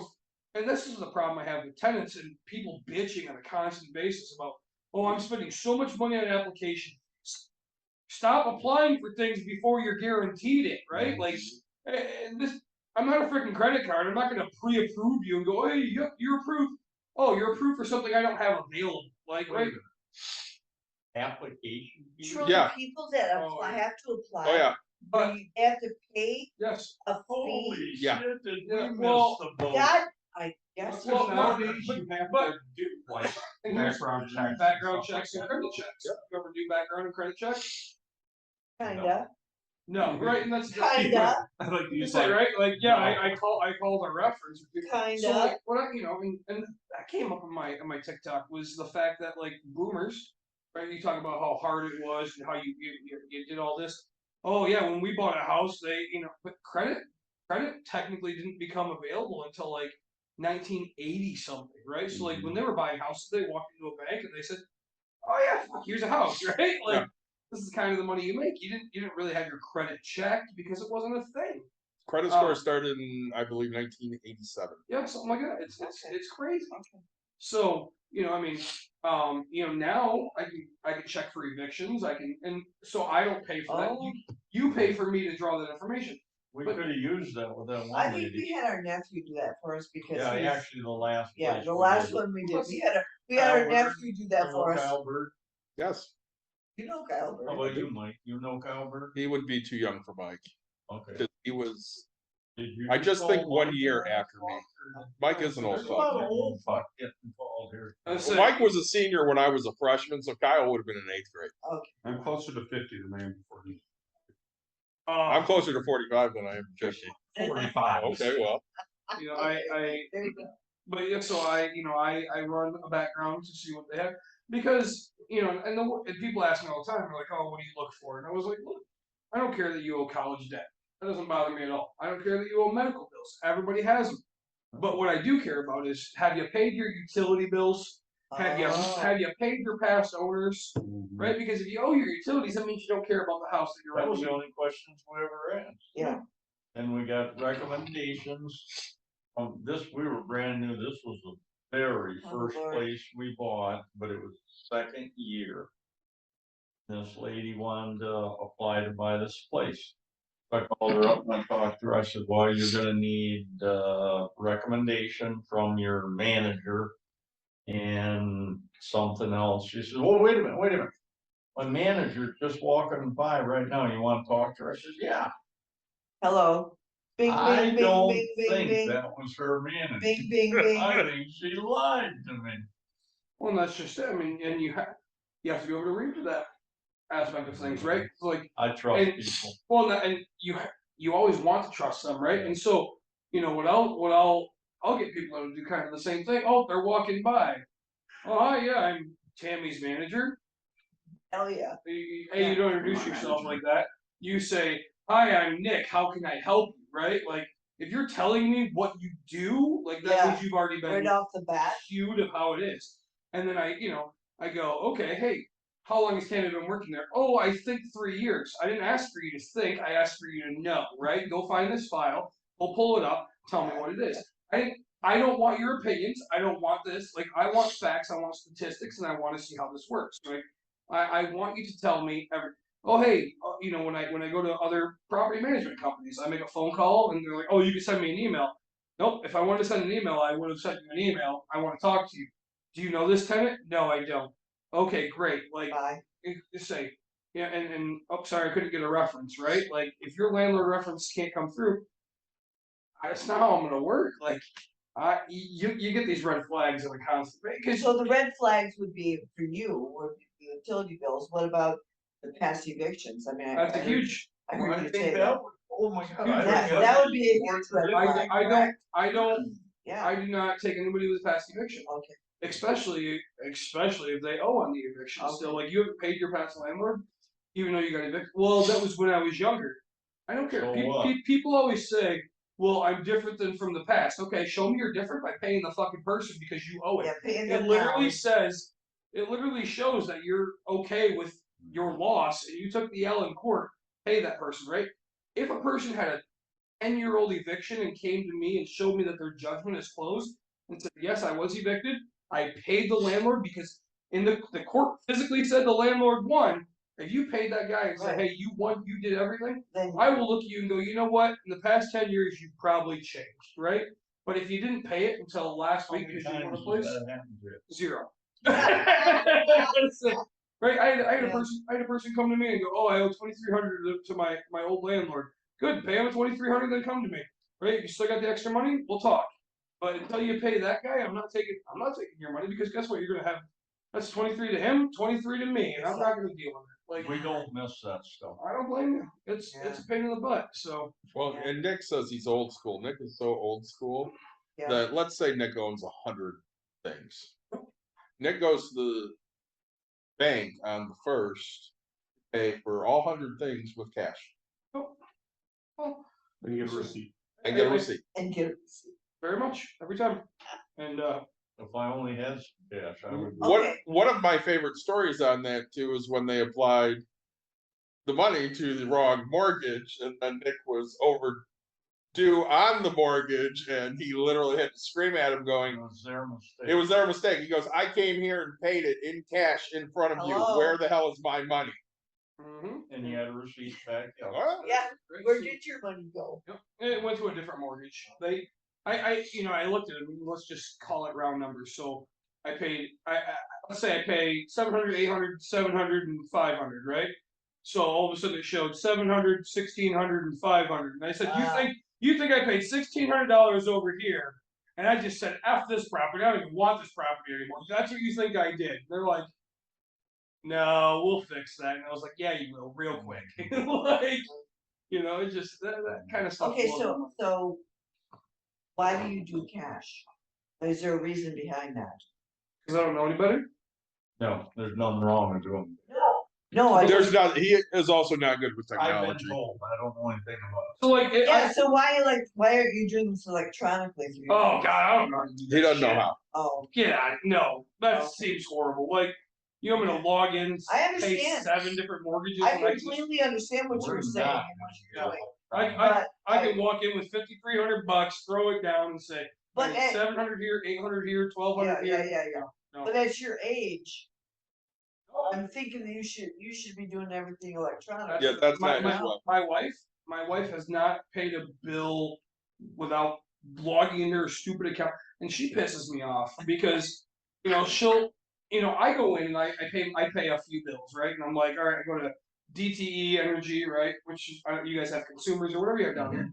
I just log in, I go pay the bill, pay with this card, submit, and she'll go in and she'll be like, all right, pay this bill from this account, and then it takes F amount of days to send a stupid check and hope it gets there before the holiday. Don't hope, right? Make it happen.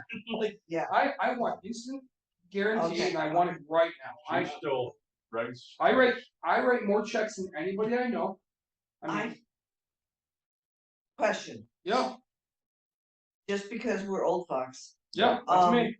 I just don't do anything electronically. I write checks because I don't trust, We don't drop them. I just don't trust No, that my bank account with all of these account numbers being hacked and I just don't trust it.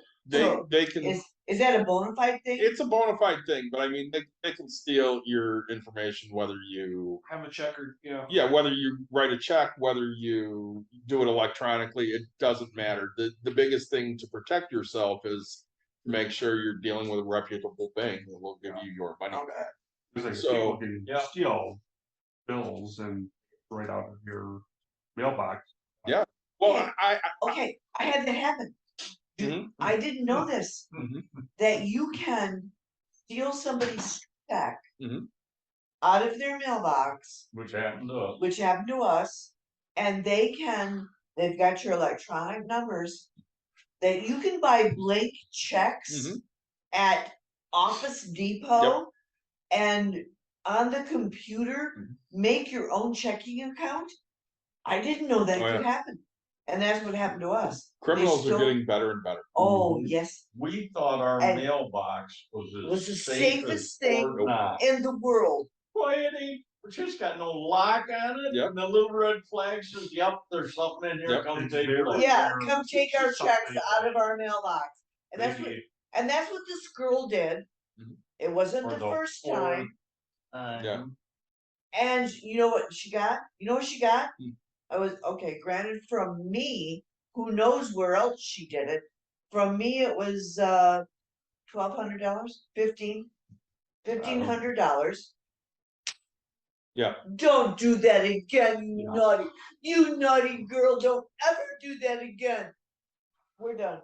I mean, it Four-time- doesn't sound four-time like you're willing loser. to Forgive here to me. 4-time loser, Yeah. Mhm. and she did not go to jail for my Okay. inconvenience. That's maybe a letter that doesn't What even about- say info in it. I might put that in my mailbox, otherwise everything goes into the No, exactly, I take directly it into the post office. to the post office and, But even then, you never know if a letter order or whatever pull Well, something. Well, I've had my United Bank compromised a couple times. One time, I had a $500 charge from England. And I didn't know you went there. I did. So I literally walked into the bank and I said, all right, this is what's up. And they're like, yep, we'll get that taken care of. You're going to see it for a couple of days. Yeah. If anything bounces, we will take care of it. I'm like, my account's not gonna bounce. Yeah, the bank, They're like, we just need you to know, in a couple of days, you'll have all your money back and it won't be your issue. yeah, the bank really took care of it for us too. They were very good about it. Oh, you know who wasn't? Myers. Oh yeah. Myers. No, Myers had to have the police report and everything else. They had to have everything before they would. They stood right there. Oh, this is funny. Okay, this is funny. No, you can't tell this on the air. Yeah, you can. Okay, No, you're okay, you guys, going to jail, not me. you Are you in guys the are, middle of it? you guys are looking around and seeing the wildlife on the walls, The right? Bob, Right. the Bob White. The Bob White and the sparrow that's Yeah. up here. And so we had Allen County sheriffs here when this happened with the bank. And the lady sheriff was a veteran, she was a veteran. Yeah. But there was a rookie with 20 her. years better. Yeah, there was a rookie with her. So he was, it was his job. He has notepad out. He was so efficient. He was so cute. He was Just like taking, Greg he now. was like, he was taking down the notes, and the whole time he was asking questions, and he was taking notes down. This veteran sheriff is looking around. Well, I didn't realize it right away until she started. She's looking around. She's kind of smiling. Okay, because there might be. Well, don't do this. There might be. Don't do this. We'll Talk about that off the air. We'll talk about that Yeah. off air, but she was smiling and she wasn't here for that. She was here for the bank fraud, right. is what she was here for. But anyway, it was really fun. Yeah. And the bank really took care of us. Myers did not, but I got my money back eventually. I've seen that as a typical thing when first responders come, because when Yeah. Dawn fell and tore her leg open. Yeah, And yeah. the two firemen Yeah, and came. she's bleeding to death. She's And sitting it's there bleeding, and the Yeah. two firemen are like, "Hey, what is this place? What do you do here?" Mhm. And she's sitting there giving. Stop the bleeding first. No, Hello? well, they're not the paramedics; they're just the firemen. They don't have anything else No, to do. They're not doing the drug pressure yet. So they're Yeah. like, "Tell me about this." So she's sitting there telling them all about the business while they're sitting there going, the ambulance should be here soon. Are you starting to feel faint at all? Yeah, really. Exactly. I'm feeling faint. Tell me what the hell's going on. Yeah, so now my next question, we talked about what one of your biggest regrets of business was. What is one of your best success stories in business? How do you mean that? Well, Yeah. No, I mean it in the way that you want it to be. Whether it's, hey, I made the most money at this time, or whether I helped out this person in this situation, whether it's What are you most proud of? here's my epiphany that made my business get to the next level. Any way you want to look at it. what I am the most proud of is 80 to 85% of our customers are all repeat customers. Yeah. And And you have to think, I mean, that says a lot.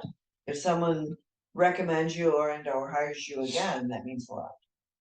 we have put roofs on houses that wore out, and we put another roof on their house. We're dealing with kids of who we dealt with their parents, and it's all just over and done with for me. I mean, I had my time, I did what I did. Now I've got my time. Now, did you sell your business? Nope.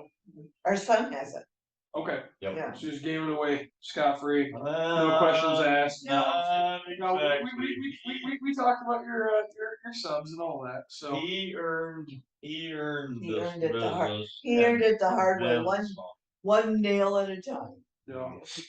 Yeah, you had to drive up to my house for 10-minute sanding job on drywall.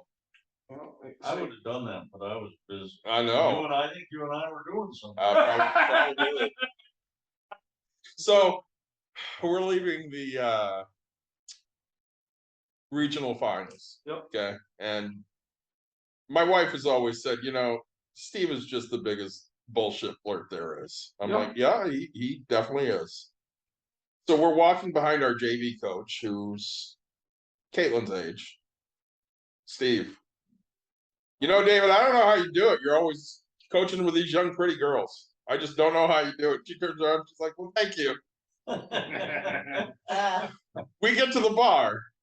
He goes, hey, honey, I know you don't want to help two old fucks like us, but if you could help us, that'd be great. And I'm like, I have that picture on my phone right now. I love that picture. That's a good Now, picture of us. You and we had, A couple cocktails. yes, yeah, see, he's Couple. got a command of the language I I do. never had. But actually, you and I got out of there just right, Yes. because that was starting to be filled up with these husband and wife people were coming in there, and possibly we weren't being politically correct. Somebody was probably a little loud and a little Yes. cursing. No shit. Yeah, shocking, isn't It it? was a bartender. It might have Yeah, been. it wasn't Dave It and might have I. been. We were talking about what Bible study we were gonna go to. I was talking to Nick on my way down about we had to have a meeting with our boss. She wanted to know exactly what we do. So I had actually suggested that we had it in the podcasting room at Break Room Therapy because I don't want to go to the office. I have to put on real clothes. So she comes and she brings some new employees she hired, and we're upstairs, and I drop an F-bomb and I go, hey, I'm gonna tell you right now, I'm gonna do my best not to curse, but that probably isn't gonna work out real well for me. And she goes, that's all right, we're all adults here, I don't mind. Now, That's great, because it's gonna happen. I might be wrong, Yes. but I know the two people that might have taught the F-bomb. Yeah, probably. You're Now, I'm welcome. gonna say that I was one of them. You probably were. And Oh, I he think knew. possibly your mom might have This said it. entire I would all the think, females honestly, in my that grandmother family more than my mother. Well, Really? Oh yeah. Daddy, Aunt Sue, his mom. Oh yeah, they all. of them. I mean, not nearly as much as I do, but oh yeah, Yeah. Yeah, but when you heard it from all three of them, and all the time. yeah, you just kind of got used to it. Just get set. Yeah. Well, I mean, I was talking to Dawn because I love my mom, but sometimes talking to her is hard because she doesn't talk to anybody. She just talks at them. And I told Dawn, I'm like, well, she would get home from work and my aunt would get up from her nap and the three of them would just sit there around the kitchen table and talk at each other for 2 hours and smoke and chain smoke. Yeah. Ah, So I want to get into the business side of things. Okay. How did you set your pricing? Well, they say what you're supposed to do is set your pricing by how busy you are. If you're so busy that you can't keep up, you're supposed to raise your price. I kind of set my pricing, am I making a good living? And if I'm making what I feel is a good living, I'm charging enough money. And of course, then I started drinking and all. All right. I mean, and that's Stephen, It was according to current prices. I was, you talk to other contractors or yeah, well, you give a bid, somebody wants to do a kitchen. They get 3 bids and one's 15, one's 16, one's 17. You kind of, learn from that. Sure. okay, but you have to tell them your line that you always use. Which one was it? the line was, 'Cause I had look, several. I may not be the lowest price. Oh, yeah. But Okay. I will tell you. Had you done that I before? think I might. He already knows it. Okay, so you already done that. No, I say he hasn't told me, but I just Oh, just That's say what I'd say. something Steve and I have in common. We okay, both happen to know how to okay, sell yes, things. that was it. I'm not gonna be your cheapest bid, and if that's what you're looking for, then you and I are probably not gonna do business. But if you're looking for good quality work, good materials, and someone to stand behind the job, then you should think about us doing business. Yep. Well, that's, and the biggest key is to hold yourself to that, right? Like, I have again, we go back to my office, right? And my office won't listen to this, but I have a contractor who, he puts a 1 year labor warranty on everything that he does, which blows my freaking mind. And he went in and he flipped a house in less than a week. I'll tell you that. Okay, so there was a few things that weren't perfect. And it comes back in, it's like, hey, this, picks out a bunch of stuff. And I was like, and they're like, oh, you gotta fire him. And I was like, no, all I have to do is send him back in to go fix those couple things. Like, he'll be fine. It was no questions asked. I was like, hey, I need you to go take care of this. Okay, got it. Oh, and then they're just like, nope, he's got to go. And I was like, oh, like, I literally quit. They're wrong. I quit over having to stand behind my guy. It's like, I refuse to fire this guy. He's willing to stand behind his work. He's willing to put his name on it. I'm willing to put my name on this guy. Why the hell would you want to fire him? They're the dumbest people I know because, and again, if they listen, it's whatever. But so I have a guy who can flip a place in a week and a half, let's call it, right? While I have somebody else who's been taking 6 months now to do the exact same job, if not less. But the quality's great. I don't care that your quality is that much better. 6 months without rent, that's a shit ton. Like, I don't care who you are, I can't afford that. Like, the payments alone you have to make in that 6 months are gonna be big.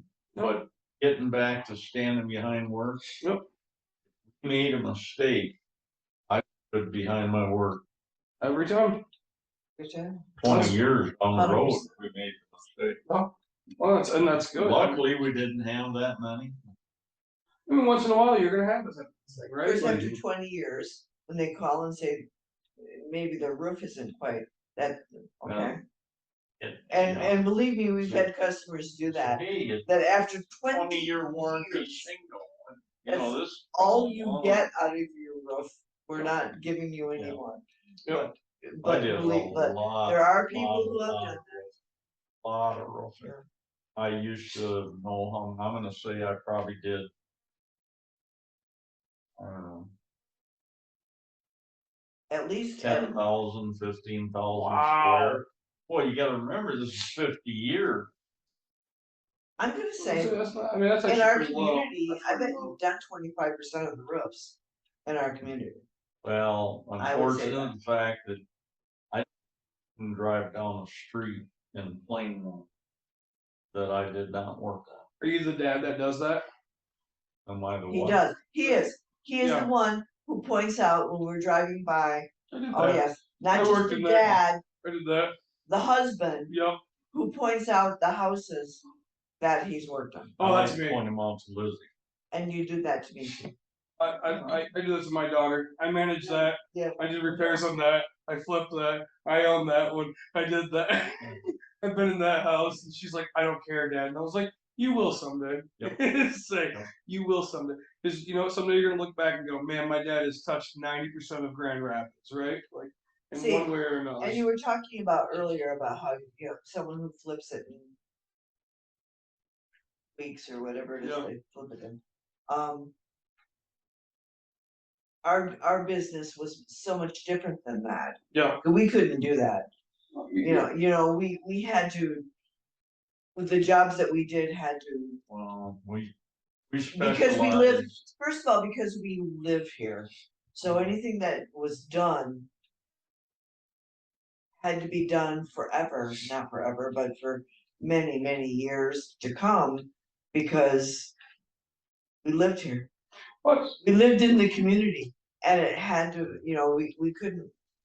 Well, It's and, reputation. well, and you look at it like, Exactly. David talks about his kitchen, right? And he let's say it's $15,000, and I go, That beautiful kitchen you talking really, about? there's zero chances you're ever going to see me spending $15,000 Exactly. on a kitchen, Exactly. right? I get Unless it was for your own personal self that's and exactly a home so that, exactly. you didn't do the MDF board. You didn't, you know, No, like the no, prefab. No, Yeah, No. they had MDF back then, but but we didn't use it. But you're not, you know, you're using the hardwood, you're using these types of things. So, you know, when I go to a Right. kitchen, I mean, I'm quoting my kitchen's at $5,500, right? Like, Right. I got 6 uppers, 6 Right. lowers, and I got a countertop. And that, you know, and that's okay. Yep. In your situation, that's perfect Yep. and exactly what you have to do. In our situation, that's. No, it's a, you had, Yeah. and you're doing the homeowner Yeah. versus the rental, right? Because that's Exactly. why our business is completely, Exactly. you know, any rentals we did for, okay, you never worked for anybody else in the rental game. No, Okay, so that's I say, you know, no, because they wouldn't hire us. if you're too expensive. Because Steve wouldn't do that. You know, it's a, you know, I get it. I deal with it on a constant basis. You know, Right. I just had I woke up this morning 6 a.m. and then 7 a.m. I had a phone call. Hey, I have these people out here for a roof. There's 6 layers of shingles on the roof instead of 3. Holy Toledo. Every piece of decking is completely rotted, and they're worried that the trusses are going to be bad. you won't know till you get there. Correct. And so they're like, hey, it's a minimum $7,000 to $8,000 extra for 3 extra layers, and plus every piece of decking has to go. And so I had to call the owner, and I was like, hey, just letting you know. And he's like, $15,000 for a roof. And he goes, look, the house is worth $20,000. No chances in my touch. Yeah. I was like, selling a land contract. That's the best thing you can do at this moment, right? Like, Yeah. you know, Yeah. hope and pray you can get out of the damn thing. But you know, it's in Muskegon. You know, granted, I say 20. It's a $25,000 house. It's not. I mean, really, that's But what still, Yeah, you're still, putting, he's gonna, 15,000. You're more than half your money into a roof. you might wanna do a Jewish lightning. Yep, that's it, right? Like, sorry, it didn't work. Okay, I probably shouldn't have said that over here. Hypothetical. I was honestly thinking burn the damn thing down, start over. Okay, and that's what I meant by that. No. Okay, not any of I them. doubt there's that many district attorneys listening. I doubt Okay, it. You know, And I mean, we're not saying it's saying gonna it happens. We're just saying that's what you should do. you shouldn't do that, but it could happen and other people do. No, and it's, you know, I told him, I said, wait, I said, look, you got a roof. I was like, it's patched a little bit of spot that we have. Are you gonna have to edit that, David? No. I said, you know, We're very let's just patch professional the here, spot we don't that edit much. starts tearing up. And I was like, the only thing I would do is now I would honestly just wait until a windy day or something like that and have shingles fly off. I was like, once you have that, just claim your insurance, right? Your $2,500, you're getting a brand new roof at that point, no matter what the cost is. So I was like, If they're that damn lucky. I mean, it's six layers of shingles. You'll make it lucky enough. And then we could do a whole other podcast on just insurance, Oh yeah. but we're not gonna do that right now. Sure, we're not. David doesn't wanna do that, but insurance. I think we ought to do a podcast on mixing how to make Oh, various. I drinks agree, because I think, correctly. are we not at the time of the podcast where I'm supposed to be getting an old I fashioned? think we are at that point. in the Or podcast. a Manhattan. And here, I thought she was gonna forget about that. No, I'm not. Thank you for the drink, Mom. I'm, Yeah. you know, Say it sounds like we're gonna wrap it up and start drinking a little bit. I well, think that I might don't happen. know if that's the case, but either or you can verbally over the broadcast, tell them how you're making my No, I think that's a separate podcast. old fashioned. Let's see. I'm gonna I will make- say, I think this is gonna end up being a We got some series with orange Steve and shades Yvonne, over 'cause we there, love I this. like others. Yeah, so we're just gonna have to do this again to get even more I information. don't think I'm a producer on your podcast, so don't listen to anything I've got to say. All right, Although listen all the Henderson, time. Henderson Construction could. We would be Sponsor. willing to sponsor go. that podcast. We do work for beer. We do work for good. But Now, you don't have to really mix beer that much. Yeah, it's fair. let's say We, podcast. We've had some sponsors. Elbert sponsored us a growler. The Still Brewing, Destel Brewing gave us an entire 6-pack. Coors Ooh, Light an seltzers. entire six An pack? entire 6-pack. Coors Light gave us seltzer, which was Woo-hoo. gross. Yeah. You get a Bud Light seltzer to it? No. Michigan Wine Company Yep. gave us their sweet cider. It was delicious. Grand Armory. Mike thinks we should go out to Michigan Wine Company and do a day podcast because they're only open till 6 p.m. Grand Armory had us up for a tour. So while we're having the meeting today, the new girl Emily is her name. See, I remembered. She saw the Grand Armory sticker. She goes, "That's a really good place." And I went, "Yeah, we had a lot of fun there. They gave us a tour of the brewery, and we drank beer that was bottled the day before, and it was awesome." The day of. It might have been the day of. I Well. think that we can do just a little bit better than that in sponsoring. We're always happy for a sponsor. Are you making me an old fashioned? I don't think, me letting him drink pride beer is Okay. a true sponsor. Yes. The bitters are on I top. may have bought some of the beer that Nick was drinking, but I mean, my wife has done that as well, and Yes. not technically a sponsorship, so And that's okay. there should be, Oh, they're Any getting kind of real whiskey. serious over about this. Nick, you want me to wrap this up? he's So, gonna wrap it up. He Thank does- you so much. Say like, subscribe, share, tell your friends, tell your family, tell everyone. We appreciate all the feedback. We appreciate our great guests for hosting us tonight. And How'd we you look feel? forward to next week. How'd you feel about your Blakes? My Blake's was sorry, Cider Boys. Cider Boys. Sorry, To say Cider palm Boys was cherry. good. You know, it was like candy, so it made it a little bit different for me. it was okay. Yeah, it's a, the first one I was like, wasn't what I wanted because I was feeling Bud Light, and then the rest of them went down really well. I will say I'm impressed with the Black Butte and non-alcoholic. That was really good. So was my the mix of Fallen. different cider boys was good. You like those? All right. So thanks for joining us again. We'll get this one posted soon-ish. I'll say soon-ish because I still haven't posted Charlie's episode from Wednesday because I'm kind of behind on things. But as usual, we will hopefully be joining you next Tuesday. We're gonna have possibly a special guest in the studio to talk about coins, if not next Tuesday, the Tuesday after. And we'll talk to you guys soon. Bye.